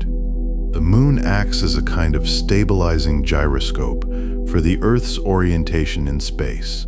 That is the language physicists and planetary scientists use, and it is good language, precise and honest, but it does not quite carry the warmth of what it actually means for every living thing that has ever opened its eyes on this world. What it means is this: without the moon's gravitational influence, without that steady pull and counterweight, the Earth's axial tilt would not stay at 23.5 degrees. It would wander. Computer models, the careful and painstaking work of researchers who have spent years asking what-if questions of planetary mechanics, suggest that without the moon, Earth's tilt could vary chaotically anywhere between 0 degrees and 85 degrees over millions of years. 0 to 85. Let that drift through your mind the way sleep drifts through a room, slowly filling every corner. At 0 degrees of tilt, there would be no seasons at all. The poles would exist in a permanent twilight cold. The equator would bake in constant, unchanging heat. The world would sort itself into rigid, unforgiving bands of climate, and the great stirring migrations of air and water and life that we know, that soft, seasonal breathing that moves birds across continents and pulls flowers up through snow, all of that would grow still, frozen, not with ice necessarily, but with sameness, a kind of eternal, airless repetition that leaves no room for the kinds of change that life seems to need in order to keep inventing itself. And at 85 degrees, the situation becomes something stranger and more difficult to hold in the imagination. At that angle, the Earth would be nearly lying on its side, the way Uranus rolls around the sun in a kind of perpetual, indifferent tumble. The poles would swing directly toward the sun for half the year, absorbing months of constant daylight and heat, then plunge into months of absolute lightless darkness. The seasons would not be seasons anymore. They would be catastrophes. The climate swings across such a range of tilts would be, in the scientific phrasing, potentially catastrophic for complex life.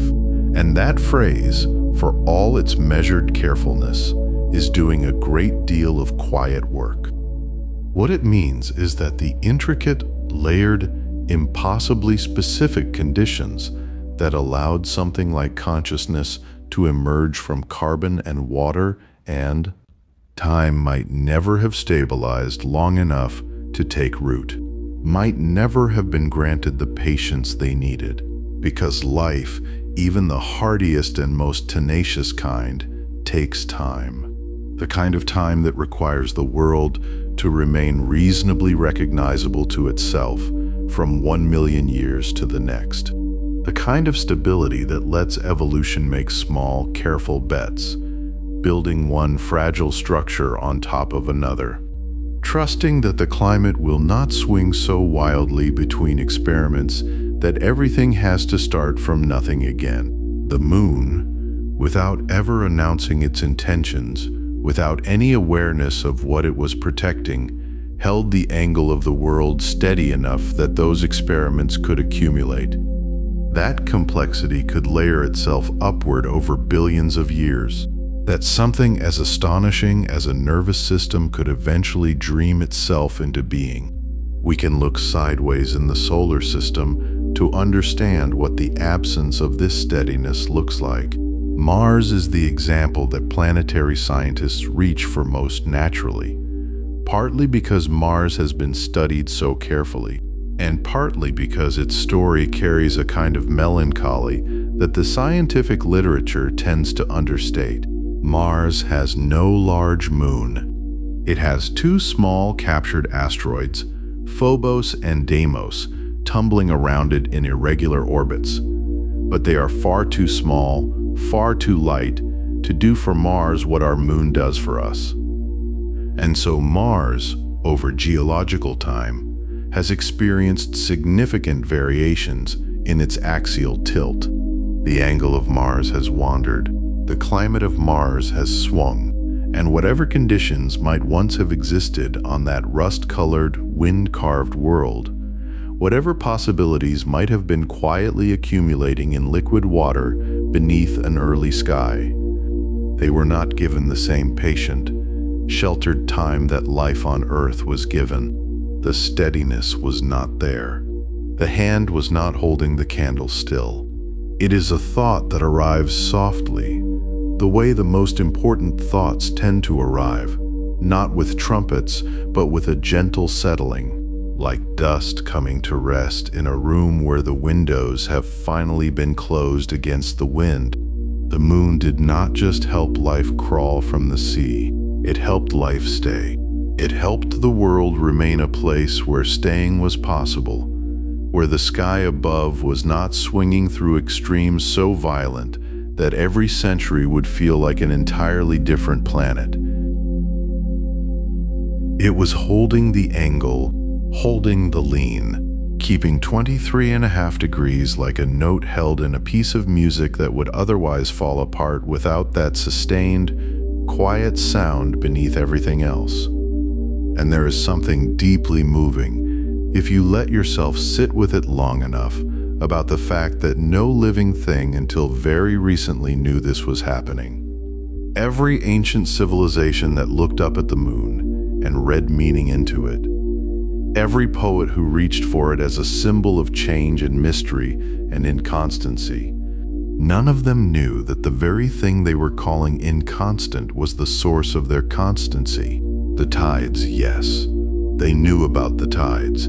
They knew the moon pulled at the sea. But the seasons, the reliable arrival of planting time and harvest, the gentle swing of the world through cold and warmth in a rhythm that felt like breathing, like the world itself was alive and dependable and sane. They did not know that behind that reliability was the moon, working in a slower and more fundamental register than anyone had thought to imagine. There is a particular comfort in this, and it is the kind of comfort that does not demand anything of you. You do not have to do anything with it. You do not have to change or adjust, or even fully understand it. You can simply receive it the way you receive warmth from a fire, without knowing anything about combustion or thermodynamics, simply feeling the heat and being glad for it. The comfort is just this. You have been held steady your entire life. Every season you have ever walked through, every winter morning and summer evening, and cool autumn afternoon with its particular smell of leaves and distance. All of it unfolded inside a stability that was being maintained on your behalf by something you may never have thought to thank. The moon has been the silent keeper of the angle, the quiet guardian of the tilt, and it has done this work for billions of years without being asked and without stopping. Close your eyes for a moment, if they are not already closed. Feel the weight of yourself wherever you are resting. Feel how the ground or the mattress or the soft place you have found holds you at a particular angle, gently and without effort, the way all good holding feels. The earth is doing this for you right now, holding you at exactly the right lean, 23.5 degrees from the perpendicular, tilted toward the sun at an angle that allows for seasons and for the kind of varied, layered life that seasons make possible. And the moon is doing it for the earth, a chain of holding, stretching from the vast and ancient dark of space down through the gravity of that silver world in the sky, through the tilt of the planet, through the turn of the seasons, all the way down to the particular temperature of the air around you as you breathe in the quiet of this moment. The chaos that could have been is very far away tonight.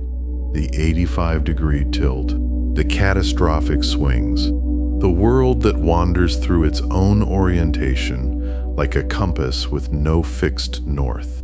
All of that belongs to a different version of events, a branching path in the long story of the solar system that was not taken, that was gently, gravitationally closed off by the presence of one large moon in exactly the right orbit around one small blue world. We are on the other path, the sheltered one, the one where the seasons arrive on time and the angle holds, and something as delicate and extraordinary as a sleeping mind can exist without the ground beneath it shifting into catastrophe. It is worth knowing as you settle further into sleep that the stability you have always taken for granted was never guaranteed, that it was a gift, not from intention or design, but from the particular and improbable way this solar system arranged itself in the early chaos of its becoming. That the moon, which may have formed from a collision violent enough to reshape both worlds involved, turned out to be exactly the right size, in exactly the right orbit, to become the stabilizer that Earth needed. Not too large, not too small, not too close, not too far. Just there, holding steady, keeping the angle, making room for everything that followed. And it is a remarkable and quietly humbling thought that the same pale light which guided ancient travelers home across dark fields was also all along holding the very seasons steady above them, cradling the angle of the world so gently that no one beneath it ever had to know how close the cold chaos always. It is a remarkable and quietly humbling thought that the same pale light which guided ancient travelers home across dark fields was also all along holding the very seasons steady above them, cradling the angle of the world so gently that no one beneath it ever had to know how close the cold chaos always waited at the edges of things, patient and vast, kept just barely at bay by forces so enormous and so silent that they had no name for them, only the slow turning of days, the reliable return of warmth, the way the world seemed, somehow, to know what it was doing. And perhaps that is the most extraordinary thing about the moon, not any single fact about it, Not any one measurement or distance or number, but the cumulative sense it gives you, when you truly think about it,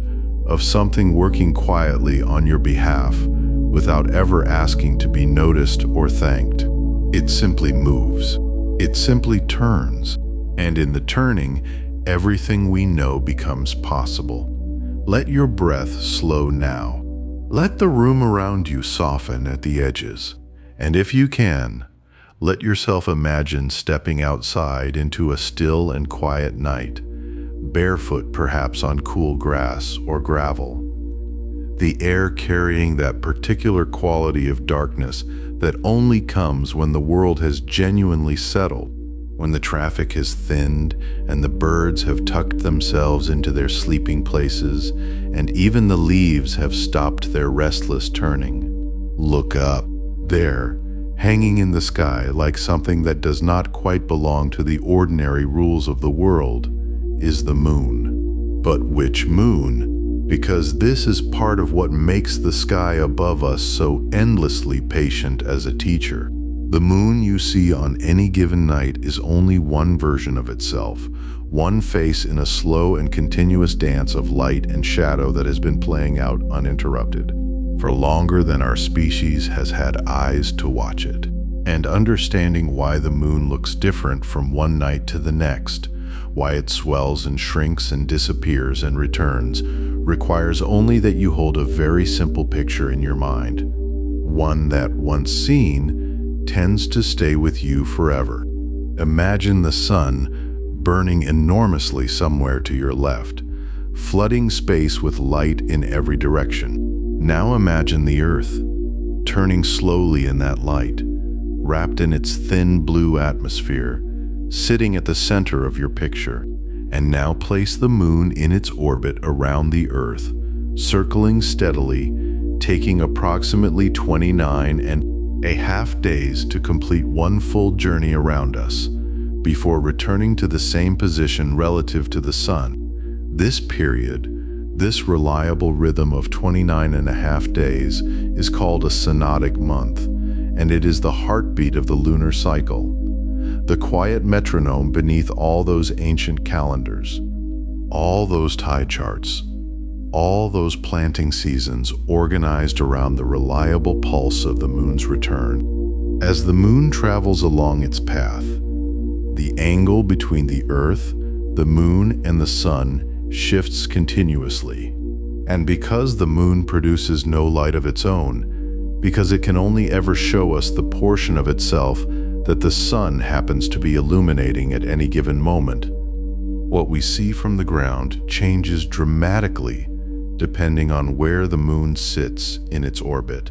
When the moon is positioned between the earth and the sun, sunlight falls only on the side of the moon that faces away from us, and from where we stand, the moon appears dark, invisible, a presence we can only infer from the particularly deep quality of the star field where it sits.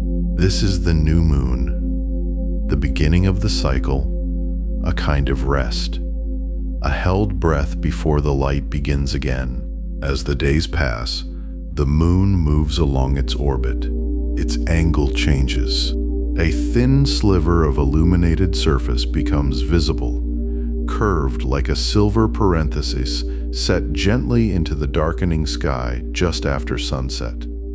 This is the waxing crescent, growing night by night, the light expanding slowly across the face of the moon, the way warmth spreads across a cold stone when the morning sun finally reaches it.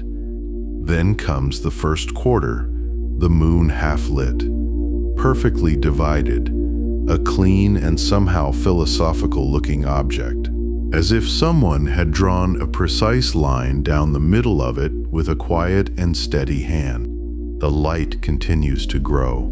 The gibbous moon rises, swelling with borrowed sunlight, almost but not quite full, like a word on the very tip of the tongue. And then, at last, the full moon.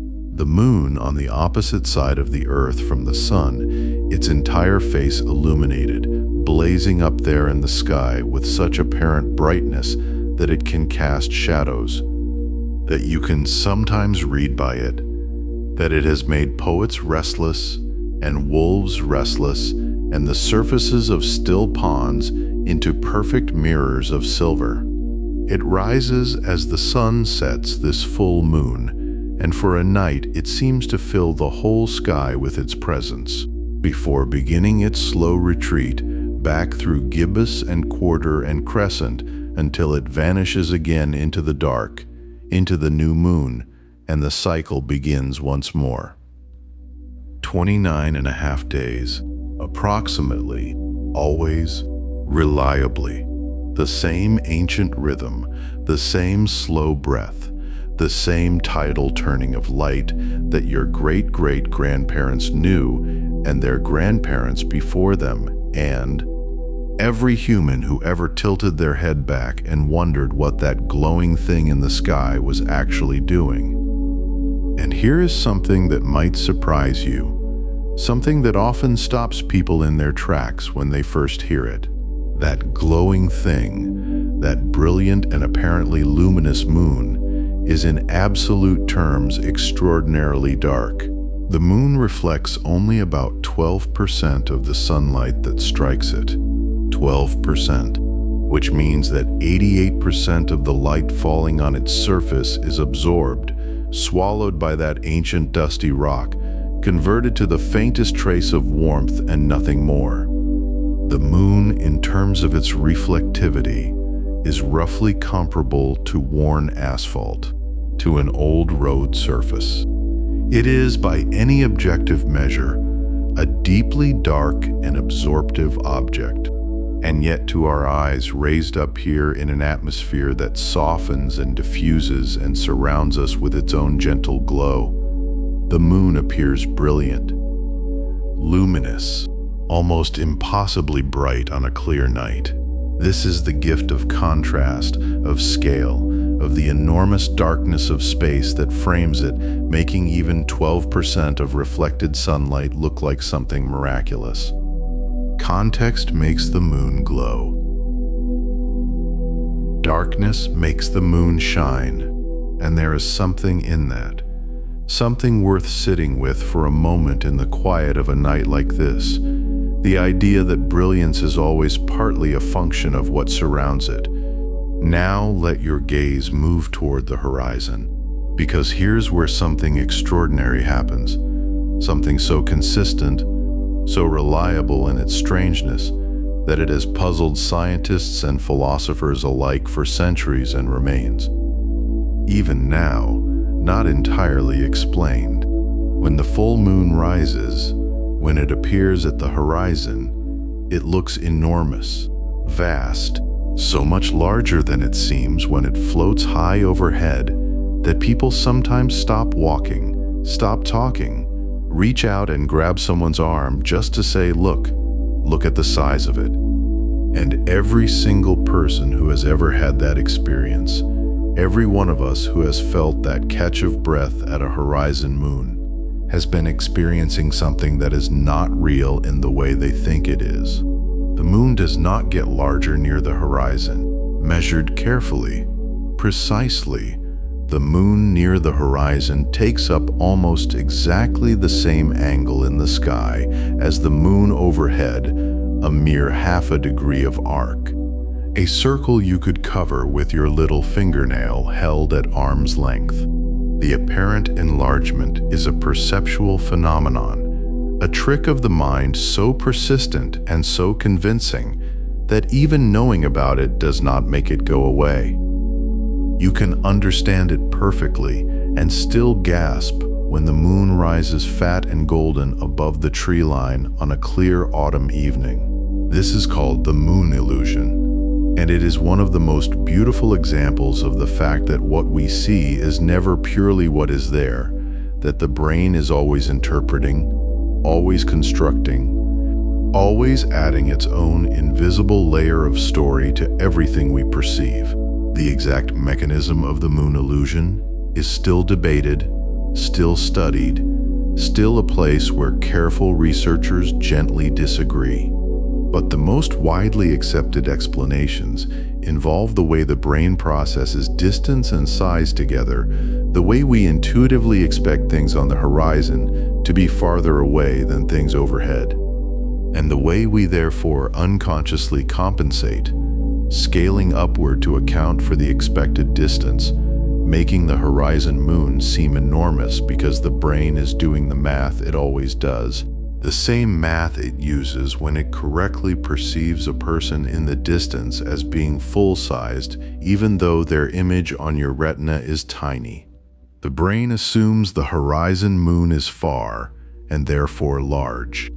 It is the same machinery that makes the world make sense, turned briefly, beautifully toward the sky, and getting it just a little bit wrong in the most enchanting possible way.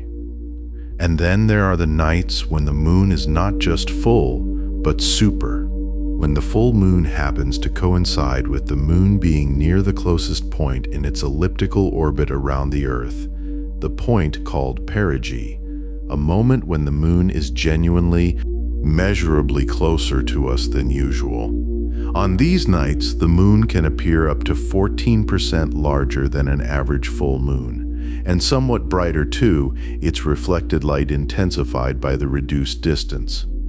These are the supermoons, the ones that make the news, that fill the social media feeds with photographs of enormous golden disks rising behind famous skylines. And while the difference between a supermoon and an ordinary full moon is subtle enough that most people could not identify it without being told, there is something undeniably affecting about knowing that the moon is closer on those nights, that it has swung in on its elliptical path and drawn near to us the way a very old friend sometimes simply, without explanation, closes the distance. The orbit of the moon is not a perfect circle. It never was. It wobbles gently, traces an ellipse, pulling near and drifting far in the same slow rhythmic way that the phases themselves shift and return. Perigee and apogee, close and far, full and new, waxing and waning. The moon is a system of overlapping cycles, each one nested inside the others, like rings of water spreading from a stone dropped in still water, each one expanding outward and touching something, affecting something, leaving its quiet mark on the world below. And through all of this, through all of its cycling and shifting and illuminating and vanishing, the moon wears the same face. That same familiar arrangement of dark and pale that has been staring down at us for as long as there have been eyes to receive it. The same ancient highlands and moria, the same quiet geography of craters and valleys and frozen volcanic seas that the first humans looked up at and saw something they recognized as a face, as a presence, as something worth telling stories about around a fire while the night settled in around them. We are, in some ways, still those people, still looking up, still finding something almost unbearably beautiful about that pale, irregular circle against the dark. The moon, in the end, is extraordinarily simple when you reduce it to physics. A rock, a large rock, 1/4 the diameter of the Earth, with no atmosphere, no magnetosphere worth speaking of, no volcanism now, no weather, no wind, no water, no life that we know of. It simply orbits. It simply reflects. It simply is there, pulled around and around by gravity, going about its ancient business with a consistency that makes all of our clocks look impulsive by comparison. And yet nothing about it feels simple when you stand beneath it. Nothing about it feels reducible. There is always something more, some quality that resists the flat language of facts and demands instead the language of feeling, of image, of the particular way that moonlight falls across a floor in a dark room, coming through curtains like something that has been waiting very patiently for the moment when everything else was quiet enough for it to be noticed. Watch it long enough and you will see it move. Not by much, not quickly, nothing that would startle you, but perceptibly, slowly, drifting westward across the sky, the way all celestial objects do when the earth turns beneath them. Rising in the east and setting in the west, carrying its cold and borrowed light across the hours of the night in one long, unhurried arc. And if you watch it over many nights, you will see it change position relative to the stars, rising later each night by roughly 50 minutes on average, creeping eastward against the star field as it advances in its orbit, the sky behind it rearranging itself slowly, the stars sliding past it like a slow and ancient backdrop to the moon's own story.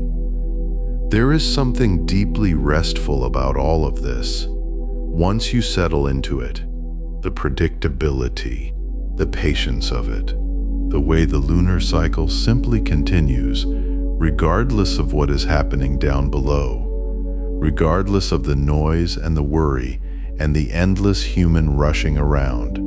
The moon does not hurry. The moon does not slow down. It simply circles, steadily and faithfully, illuminating the nights it can and retreating into shadow when it must, returning always, cycling always, the same face, the same rhythm, the same cold reflected glow that has been falling on sleeping fields and open water since long before there were any human dreams to fall upon. And when you know what you now know, when you understand that the phases are the geometry of orbits, that the cycle is 29.5 days, that the light is borrowed and the rock is dark and the nearness and the distance both have their own particular music, the moon becomes something richer, not less magical, but more so. The way a piece of music becomes more beautiful when you understand something of the structure beneath it, when you can hear the mathematics in the melody and feel the emotion in the form, both at once, neither canceling the other out.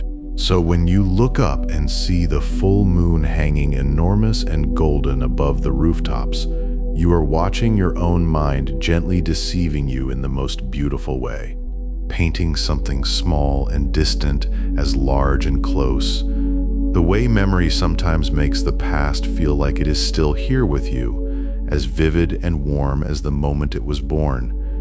And perhaps that is fitting, because the moon has always had a way of making us feel that time is softer than we think, that the distance between then and now is not so great, that the sky above us tonight is the same sky that arched over every person who ever tilted their head back and wondered. But there are nights when the moon does something that no optical illusion can explain away, something that stops even the most hurried among us in our tracks, something that turns the ordinary act of looking upward into a moment of quiet reverence. There are nights when the moon does not simply glow white and silver and serene. There are nights when it bleeds. Not truly, of course, not in any way that should frighten you. What happens is something far more beautiful than frightening, and far more ancient than any word we have for it. What happens is a lunar eclipse, and if you have ever been fortunate enough to witness one, you already know that the word eclipse feels almost too small, too clinical, too tidy for what actually unfolds across the sky. It feels more like watching the universe breathe slowly, deeply, and deliberately, the way you might breathe now, letting your chest rise and fall without effort, without thinking, simply allowing it to happen. Here's what takes place, told gently, the way a story should be told in the quiet hours. The earth, our broad and patient earth, drifts into the space between the sun and the moon. This happens not with violence or drama, but with the slow, inevitable grace of orbital mechanics. The kind of motion that has been happening for billions of years without anyone's permission or interference. The Earth's shadow stretches out behind it like a long cape trailing in the dark, and the moon, which has been glowing so faithfully by reflecting sunlight, begins to sail into that shadow. First, the edge dims, as though someone has turned a dial just barely, then more still. And then, in the deepest part of the eclipse, something extraordinary and somewhat impossible-looking happens. The moon turns red. Not a dramatic, alarming red. Not a red that startles. A deep, warm, coppery red, like the color of old terracotta pottery, or the skin of a pomegranate, or the glow of embers that have been burning for hours and are now settling into their final, most beautiful stage. Some people call it a blood moon, and while the name sounds medieval and ominous, the reality of it is something closer to sublime. It is one of the most genuinely moving things the sky has to offer, and it is available to anyone who happens to be outside on the right night. Looking up. But why red? Why should the moon, hidden from direct sunlight, glow at all? Why should it not simply go dark, like a lamp when the switch is flipped? This is where the story becomes deeply lovely, where the science reaches out and takes your hand and leads you somewhere you did not expect to go. The answer lies in the thin, glittering skin of air that wraps around our planet. Earth's atmosphere, that fragile blue envelope of gas and moisture and dust that makes life possible, that filters the harshest radiation and keeps the oceans liquid and lets seeds become trees, is also, it turns out, a kind of living lens. When sunlight enters the atmosphere at a low angle, as it does every morning and every evening at the edges of the day, the atmosphere bends that light. It refracts it, and it is selective about what it bends, the way water is selective about what it lets pass and what it holds. Blue light, with its shorter wavelength and more excitable nature, gets scattered sideways, sent dancing in every direction, which is why the sky above you looks blue during the day. Because blue light is everywhere, bouncing off every particle of air. But red light, with its longer wavelength and its quieter, more determined character, passes through with less scattering, bends more gracefully around curves, travels farther before it dissipates. So at the edges of Earth, during an eclipse, while the moon sits in the planet's shadow, the sunlight that passes through the very rim of our atmosphere is filtered and refracted. And what survives that journey? What makes it through and curves inward into the shadow where the moon is waiting, is red, warm, patient, persevering red. The blue light has been scattered away. The red light has come through, and so the moon, sitting in darkness, is bathed not in nothing, but in the collected red light of Earth's own horizon, bent and gathered and offered up like a gift. Think about that for a moment, though not so deeply that it keeps you awake. During a total lunar eclipse, the moon is lit by the light of every sunrise and every sunset that is happening on Earth at that precise moment. All around the globe, in places where it is early morning, the sun is just rising, painting the clouds pink and amber and rose.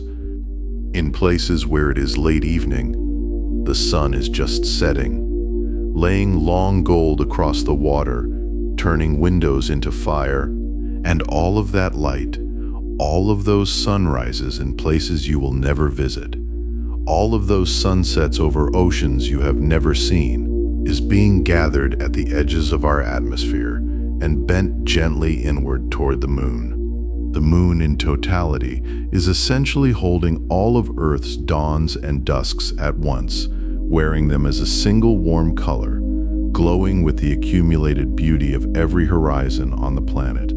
If that does not fill you with something quiet and enormous, something that is not quite wonder and not quite gratitude, but somewhere between the two, then perhaps you simply need a moment to let it settle. Let it settle now. Breathe in, breathe out. The moon has been doing this for a very long time. Human beings have been watching lunar eclipses for as long as there have been human beings who looked up, which is to say, for as long as there have been human beings at all. And for most of that history, the eclipse was a thing of mystery and sometimes fear. The moon changing color without warning, the reliable, constant moon behaving in ways that seemed to break the rules. In many cultures, the red moon was a sign of something coming, a portent, a message from whatever powers governed the sky. People banged drums and shouted and made noise during lunar eclipses, trying to drive away whatever was consuming the light. Some of those traditions persisted for centuries, even after the mechanical cause of the eclipse was understood, because rituals have their own deep roots that go down past the level of the rational mind into something older and harder to name. But there were also those who looked at the lunar eclipse and saw not a mystery to be frightened of, but a mystery to be solved. A clue embedded in the sky like a puzzle piece waiting to be placed. Aristotle, that restless ancient Greek philosopher who never seemed content to observe something without also trying to understand it, noticed something about the shadow that Earth cast upon the moon during a lunar eclipse. He noticed that the edge of that shadow was always curved. No matter where the eclipse was observed from, no matter what angle the sun was at, the shadow of the Earth upon the moon was always, consistently, unmistakably curved. And Aristotle understood what this meant. He understood that only a sphere, no matter how it is oriented, casts a circular shadow. A flat disk might cast a circular shadow when facing the light straight on, but turn it at an angle and its shadow becomes an ellipse, then a thin line. A sphere, however, always casts a round shadow because its cross-section in every direction is a circle. And so Aristotle, watching the slow creep of Earth's shadow across the face of the moon, concluded that Earth must be spherical. This was not a guess. This was not mythology. This was careful, patient observation of the sky, and it yielded one of the most consequential conclusions in the history of human thought. The world beneath our feet is not flat, but round. That shadow, the same shadow that causes the blood moon, that same arc of darkness that now carries the filtered light of 1,000 sunsets, was the evidence. The moon was the canvas, and the eclipse was the moment when the universe wrote its geometry in plain sight, for anyone patient enough to sit in the dark and watch. There is something deeply calming about this, if you let yourself feel it. The same phenomenon that turns the moon red and makes the night feel like the inside of a cathedral, all hush and high ceilings, and the sense that something larger than yourself is moving quietly through the space, was also the thing that first told us the shape of our own world. The blood moon, in other words, is not just beautiful, it is informative. It is generous. It shares its secrets if you are willing to stand still long enough to receive them. And standing still under a blood moon is not difficult. It tends to produce its own stillness in the people who witness it. There is something about the color, that deep and ancient red, that seems to slow the internal clock, to quiet the running narrative of the mind, to draw attention inward and outward at the same time. People who have seen lunar eclipses often describe a feeling of being very small and very safe simultaneously, which sounds paradoxical until you have experienced it, and then it makes perfect sense. Because what you're seeing is vast, oceanic in its scale, the shadow of an entire planet, the light of an entire planet's horizons, the orbital geometry of a system billions of years in the making. And yet, it is also something you can simply look at. You do not need instruments or training or permission. You just need to be outside on the right night and to look up. The eclipse proceeds slowly. This is part of what makes it so restful to watch if you are ever awake during one. It does not happen in a flash. It does not arrive and leave before you have a chance to process it. The shadow creeps. The color deepens by degrees. There is a whole period of partial eclipse where the moon looks as though it has been nibbled at one edge, and then the nibbling spreads and the darkness grows, and then suddenly, unexpectedly, the darkness is not dark at all, but red. And the moon that you thought was disappearing is still there, just wearing a different dress. A warmer one, the color of the inside of a closed eyelid when you turn your face toward the light. Totality can last for over an hour, depending on the specific geometry of the eclipse, how centrally the moon passes through Earth's umbra, that deepest region of the shadow. During that time, the color can shift and change, sometimes lighter, sometimes darker, depending on the state of Earth's atmosphere, how much dust and cloud and volcanic ash is lingering in the air. After a major volcanic eruption, lunar eclipses can turn startlingly dark, almost brown, the red dimmed and muddied. After a period of clear skies, the eclipse can blaze a vivid copper, almost glowing, the moon wearing its redness with something that might be described, if you were feeling generous with language, as pride. And then, slowly, the shadow retreats. The red fades. A bright sliver of white appears at one edge, and then grows, and the moon reassembles itself, becoming round and silver again, returning to its familiar face as if nothing happened. The cathedral feeling lifts. The ordinary night reasserts itself. But you are different for having watched it. Something has been deposited in you, some small understanding that the world is larger and stranger and more beautiful than your daily routine tends to suggest. And that beauty is available to you in the dark. Without a ticket, without an invitation, simply by being willing to stand outside and look upward. The next time a lunar eclipse is scheduled, and they happen every year or two, somewhere on Earth, the news will mention it, perhaps a day or two beforehand, perhaps the morning of. And you might set an alarm, or tell yourself you will stay up, or simply step outside at the right hour to see how far along it is. And if you do, if you stand under that red moon with your feet on the ground and your face tilted toward the sky, remember what it is you're looking at.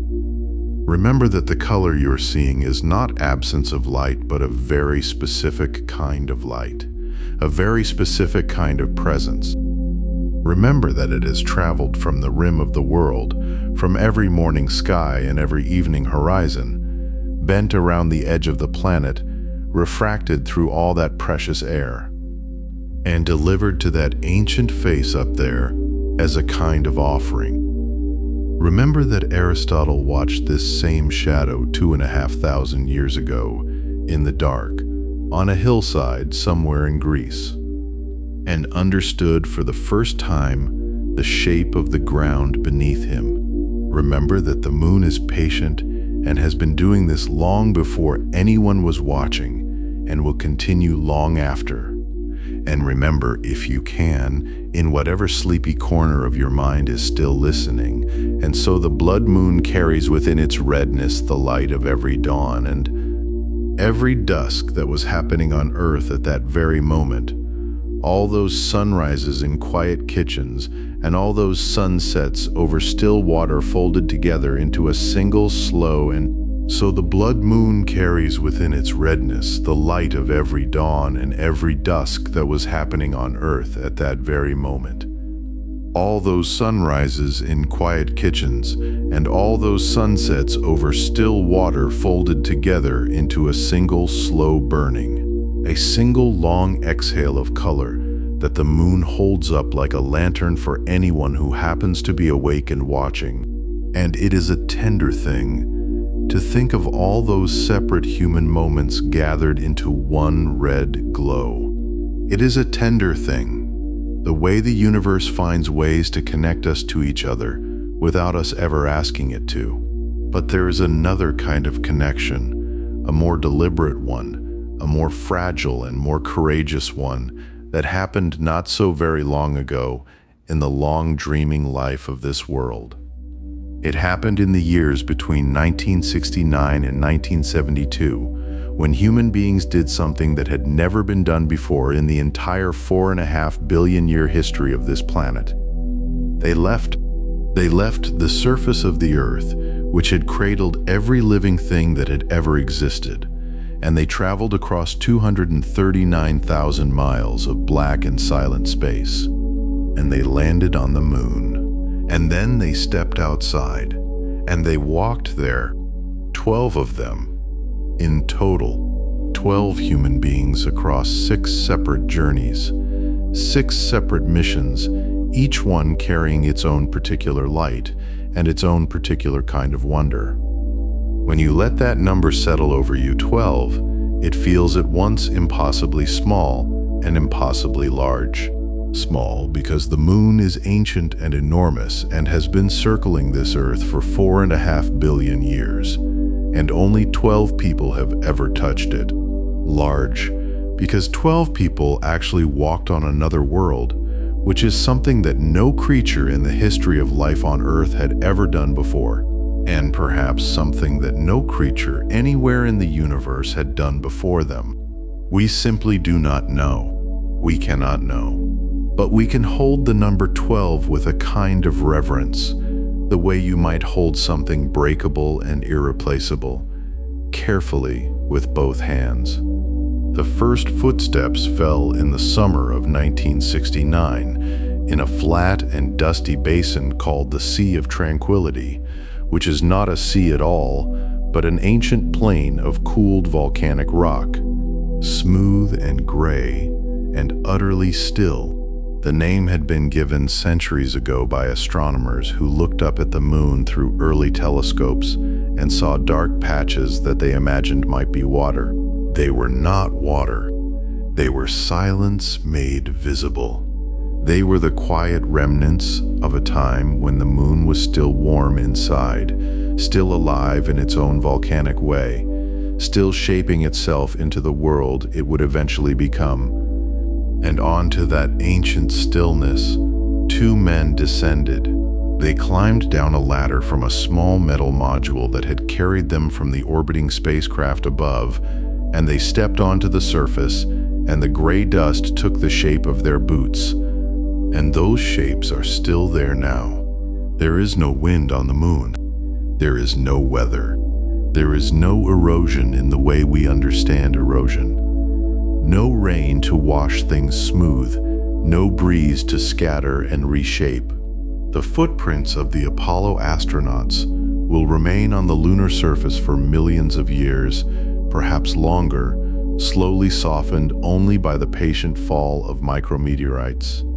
Tiny particles drifting in from the solar system, so small and so slow that they are more like a gentle geological whisper than any kind of disturbance.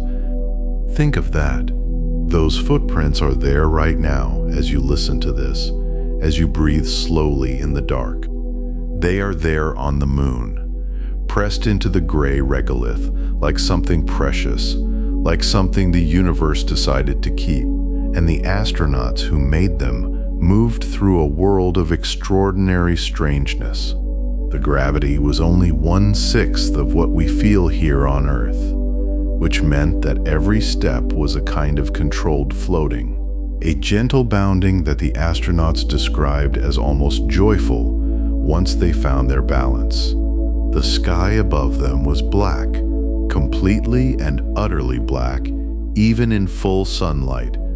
because there is no atmosphere to scatter the light into the familiar blue we know from home. The sun blazed against the black like something impossibly fierce, casting shadows so sharp and so dark they looked almost painted on. The horizon curved away more quickly than expected because the moon is smaller than Earth, and the astronauts could feel in a way that was almost dizzying how close the edge of things was. And there was the silence. A silence unlike anything that exists anywhere on the surface of this Earth. Because the moon has no air. Not a trace. There is no medium through which sound can travel. Sound, as we experience it, is the movement of air molecules pressing against each other in waves, rippling outward from whatever made the noise. But on the moon, there are no air molecules. There is nothing to carry the vibration. And so the lunar surface is wrapped in a silence so complete it has no equivalent in human experience.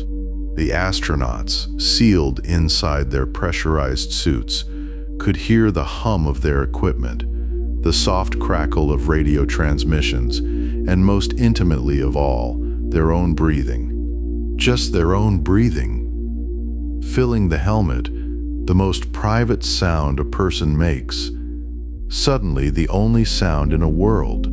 Some of them described this as profoundly moving. Some found it disorienting at first, that the footsteps they could feel through their boots made no sound at all. That hammering a geological sample tool into the ground produced a vibration they could sense but never hear. The moon was performing every action in complete quiet, and the astronauts moved through it like figures in a dream where nothing sounds quite the way you expect it to. And then there was the smell. Not a smell they encountered outside, of course, because the vacuum of space carries no scent, and they could not have smelled anything through their sealed helmets. But when the moonwalkers returned to the small pressurized cabin of the lunar module after their excursions, when they removed their helmets and the air inside the cabin mixed with the gray dust that clung to their suits and their gloves and their equipment, something unexpected reached them. The lunar regolith, those ancient grains of rock and mineral and glass formed over billions of years of meteorite impacts and solar radiation, had a smell. Astronaut after astronaut described it the same way, a scent like burnt gunpowder, like charcoal, dry and acrid, and unlike anything they had encountered on Earth. Some said it also had a sweetness underneath, something faintly metallic. It was the smell of a world that had never had air, that had never been breathed, that had waited 4.5 billion years for someone to notice it. Scientists have thought about this smell ever since, and the leading explanation involves the way the lunar surface is constantly bombarded by solar wind. Streams of charged particles from the sun that alter the chemistry of the topmost layer of regolith, creating what are called dangling chemical bonds, reactive molecular edges that on Earth would immediately bond with oxygen or water vapor and become inert, but on the airless moon remain raw and energetic waiting. When those reactive particles finally meet the air inside a pressurized module, they react, and that reaction is what the astronauts were smelling. They were smelling the chemical rawness of a world that had never been touched. They were smelling 4.5 billion years of waiting. The Apollo missions did not only leave footprints and carry back smells, they carried back substance. Across the 6 successful landings, the 12 astronauts collected approximately 382 kilograms of lunar rock and soil, carefully gathered, carefully documented, carefully packed into sealed containers, and brought across 239,000 miles of space back to Earth. Those samples were not trophies. They were questions made physical. They were the moon's autobiography written in minerals and isotopes and crystal structures, And scientists have been reading that autobiography ever since, slowly and with great care. The samples are still being studied today, with techniques that did not exist when the rocks were first collected. Each generation of scientists finds new instruments, new methods, new questions to ask of the same pieces of lunar material, and the rocks keep answering. They have confirmed that the moon and the Earth share a common origin, that they are made of similar stuff in similar proportions, which supports the theory of the great collision that formed the moon from the debris of an ancient impact. They have revealed the timing of volcanic activity on the moon, the history of its cooling, the record of meteorite bombardment written in craters and melted glass. Some samples contain tiny bubbles of ancient solar wind, preserved for billions of years in the vacuum, giving scientists a window into what our young sun was like before recorded history had any meaning at all. And the Apollo missions left something else behind, something still quietly working, still sending information back across the distance every time someone points a laser at the right spot on the lunar surface. The retroreflectors, small arrays of precisely cut corner cube prisms designed to reflect light directly back in the direction it came from, regardless of the angle of incidence left on the moon's surface by Apollo 11, Apollo 14, and Apollo 15. Scientists on Earth fire pulses of laser light at these reflectors, and the light bounces back. And by measuring the time the journey takes, the distance to the moon can be calculated with extraordinary precision, not just approximately, not just to within a few miles or a few kilometers, but to within millimeters. The moon is 239,000 miles away, and we can measure that distance to within millimeters. The retroreflectors have been working continuously since they were placed there more than 50 years ago. Through them, scientists have confirmed that the moon is slowly drifting away from Earth, about 3.5 centimeters per year, gently, gradually, like something that has been held close for a long time and is slowly finding its own way. They have detected tiny wobbles in the moon's rotation. They have tested Einstein's theory of general relativity, using the moon as a measuring instrument. All of this from small arrays of glass prisms sitting quietly in the lunar dust, bouncing light home. There is something so human about that, about leaving something behind that keeps having a conversation long after you have gone. The astronauts who placed those retroreflectors on the surface are older now, or gone from this world entirely. But the conversation continues. The laser pulses go out every few years, and the light comes back, millimeter perfect, faithful as a letter from someone you loved. The moon changed for everyone who went there. That is the thing that the astronauts described over and over in the years after their missions. The thing that was harder to quantify than rock samples or orbital mechanics or retroreflector measurements, but that seemed for many of them to be the most real thing that had happened.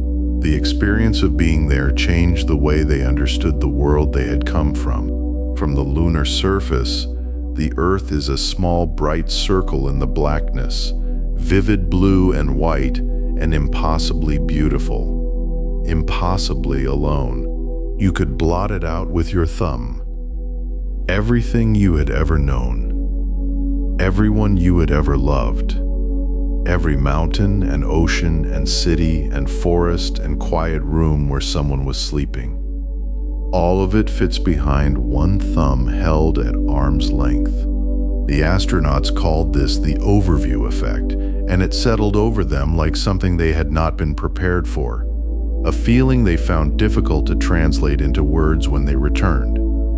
A feeling that the boundaries between nations and peoples seemed, from that distance, not just arbitrary, but nearly invisible, and that the beauty and fragility of the blue world hanging in the dark was the most important thing they had ever seen.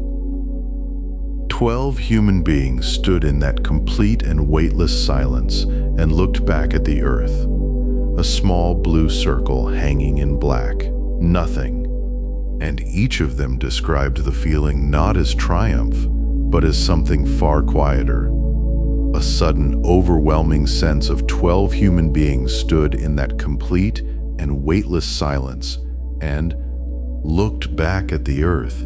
A small blue circle hanging in black, nothing, and each of them described the feeling not as triumph, but as something far quieter, a sudden overwhelming sense of belonging, not to a country, or a mission, or a moment in history, but to something ancient and patient and impossibly large, the same feeling, perhaps, that our earliest ancestors felt when they lifted their eyes to the night sky and found the moon looking back at them, steady and silver and always there. And the moon is still there now, above you as you rest. It is moving through its slow and faithful arc, pulling gently at the oceans, casting its pale light across sleeping fields and quiet water. Exactly as it has done for 4.5 billion years. It does not hurry. It does not change its mind. It simply continues orbit after orbit in that long and unhurried dance with the earth that began before anything alive had ever drawn breath on this world. But the moon, like everything, is not perfectly still in the long story of time. You have heard, perhaps in earlier parts of this journey, that the moon is slowly drifting away from us. Not quickly, not in any way you would notice in a single lifetime, or even in 1,000 lifetimes, but steadily, at the pace of a fingernail growing, the moon moves a little farther from the earth each year, and the universe keeps its own kind of accounting. And eventually that slow drift adds up to something meaningful. In approximately 600 million years, something will change in the sky that has been the same for nearly all of Earth's history. The moon will have moved far enough away that when it passes between the Earth and the sun, it will no longer be quite large enough to cover it completely.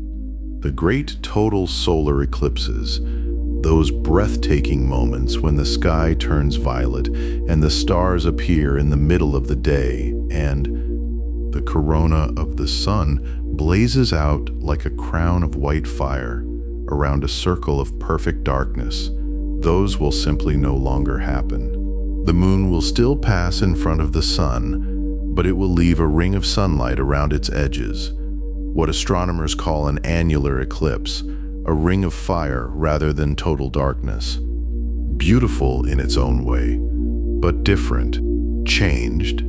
A thing that was once possible in the sky will quietly become impossible, not with any announcement, not with any drama, just the slow arithmetic of gravity and distance, making its adjustments over a span of time so large it has almost no meaning to a human mind. It is strange and a little tender to think about that. For the entirety of human history, for every person who has ever stood on this earth and watched in awe as the sky went dark in the middle of the day, for every ancient priest who recorded it in stone, for every civilization that believed it to be an omen or a message or a gift from the gods, the geometry of those eclipses has been available to us. The coincidence that the moon, which is 400 times smaller than the sun, happens to be approximately 400 times closer, so that from our vantage point, they appear almost exactly the same size in the sky, that coincidence has held for all of recorded time. It will hold for hundreds of millions of years more, but it is, on the scale of the universe, a temporary thing. A window, and eventually the window will close. Not with grief, not with ceremony, just with the patient continuation of the moon's journey outward. And that journey too will eventually come to a kind of rest. Far in the future, in billions of years, the moon will reach a stable orbital distance, and something remarkable and almost symmetrical will settle into place. Right now, the moon is tidally locked to the Earth, meaning that the same face of the moon always points toward us, because over billions of years, the Earth's gravity slowed the moon's rotation until it matched its orbital period exactly. The far side of the moon has never been seen from Earth with the naked eye, not once in all of human history. But in the deep future, this tidal locking will become mutual. The Earth will slow in its own rotation, just as the moon once slowed in its, and eventually the Earth will keep the same face always turned toward the moon. Just as the moon already keeps its face turned toward the Earth, the two will hang in the sky for each other, motionless and devoted, facing one another across the distance between them in a kind of gravitational stillness, each one holding the other in permanent and silent regard. There is something in that image that feels almost like a myth. Two worlds locked in a gaze across the dark, the slow completion of a dance that began in fire and chaos when a planet the size of Mars struck the young Earth and sent fragments spinning into orbit. Fragments that gathered and cooled and became the moon we know. All of that violence, in the end, resolving into stillness, into two worlds, simply looking at one another across a quiet, dark. Humans have always known, on some level, that the moon was something to be looked at and wondered about and told stories around. There is not a culture that has existed on this earth, not one, that has not looked up at the moon and felt something. Every known civilization, every spiritual tradition, every mythological system that has left any record at all contains the moon. She is Selene in the ancient Greek sky, cool and silver, driving her chariot across the heavens. She is Chang'e, the Chinese moon goddess, who swallowed an elixir of immortality and floated upward to live forever in the cold lunar palace, and who is mourned for and celebrated to this day. She is Mama Quilla to the Inca, Mother Moon, protector of women and keeper of time. She is Tsukuyomi in Japanese tradition, the moon god who was banished to the night by the sun goddess after a quarrel, which is why the sun and moon are never seen together in the sky. She is the lantern hung by God in the vault of heaven. She is the wandering eye of the night. She is the measurer of time, the regulator of tides, the shepherd of the restless and the dreaming, and she has always measured time.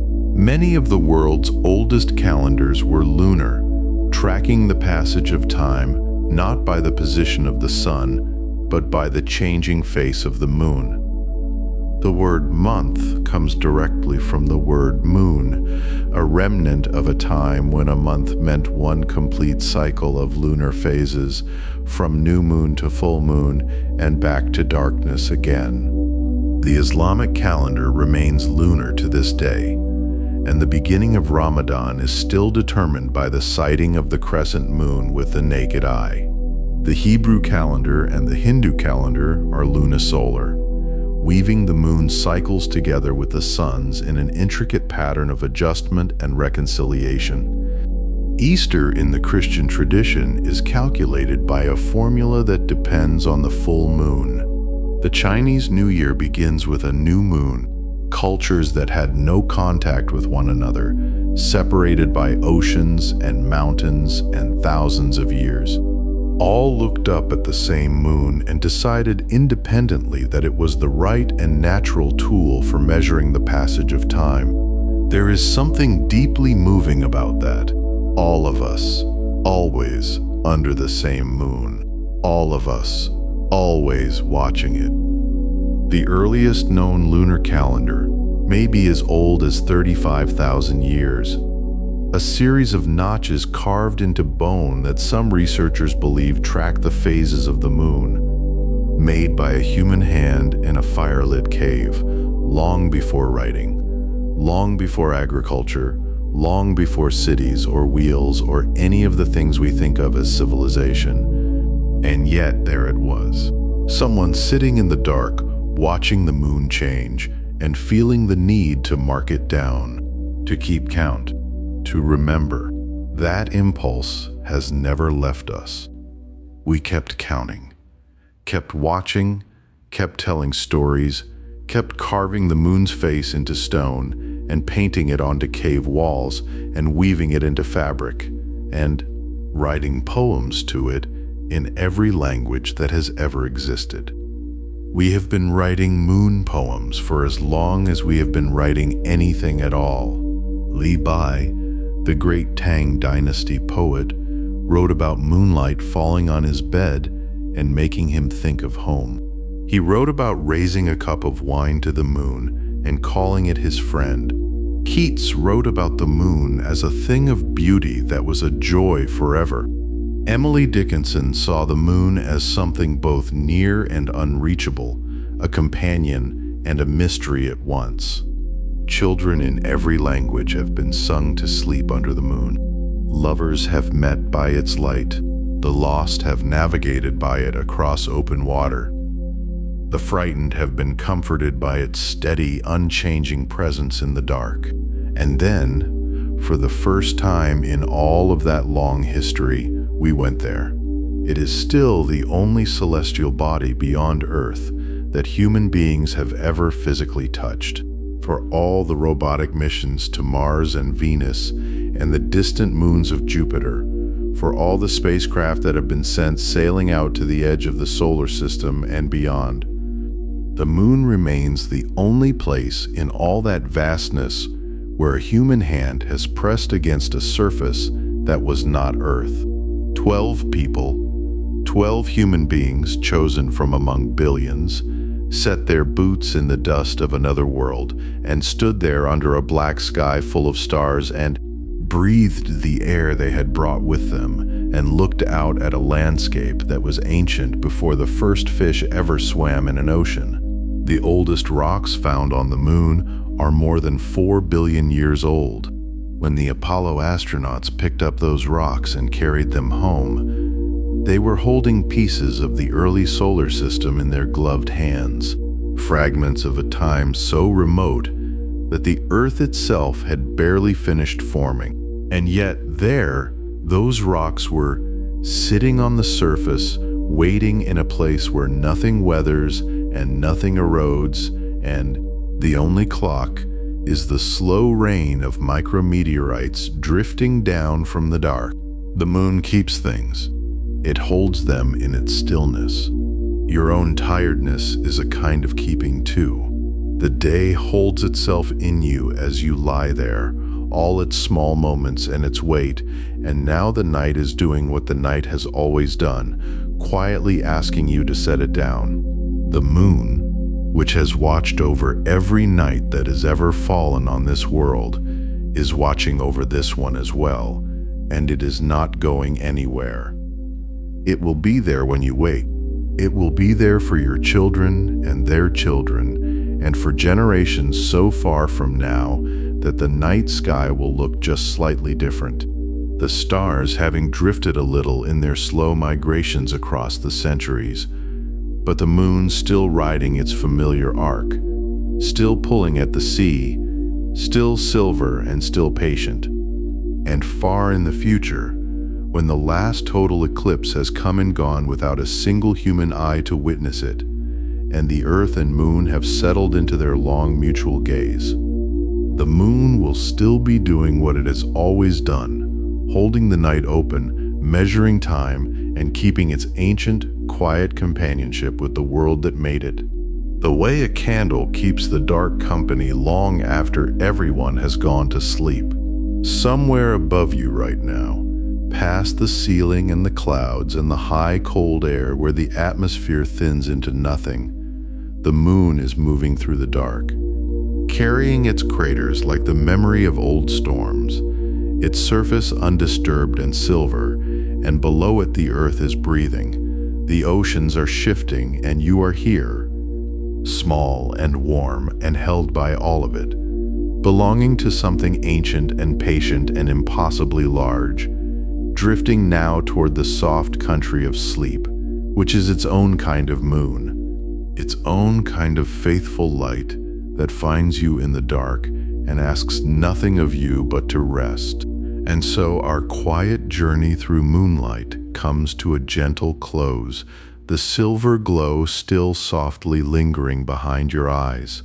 If wakefulness still finds you, another chapter waits, patient and unhurried, ready whenever you are. But for now, let the moon keep its ancient watch over you, pulling the tides of your breathing slow and deep. Sleep well, dear one. You are held, you are safe, and the night is beautifully yours.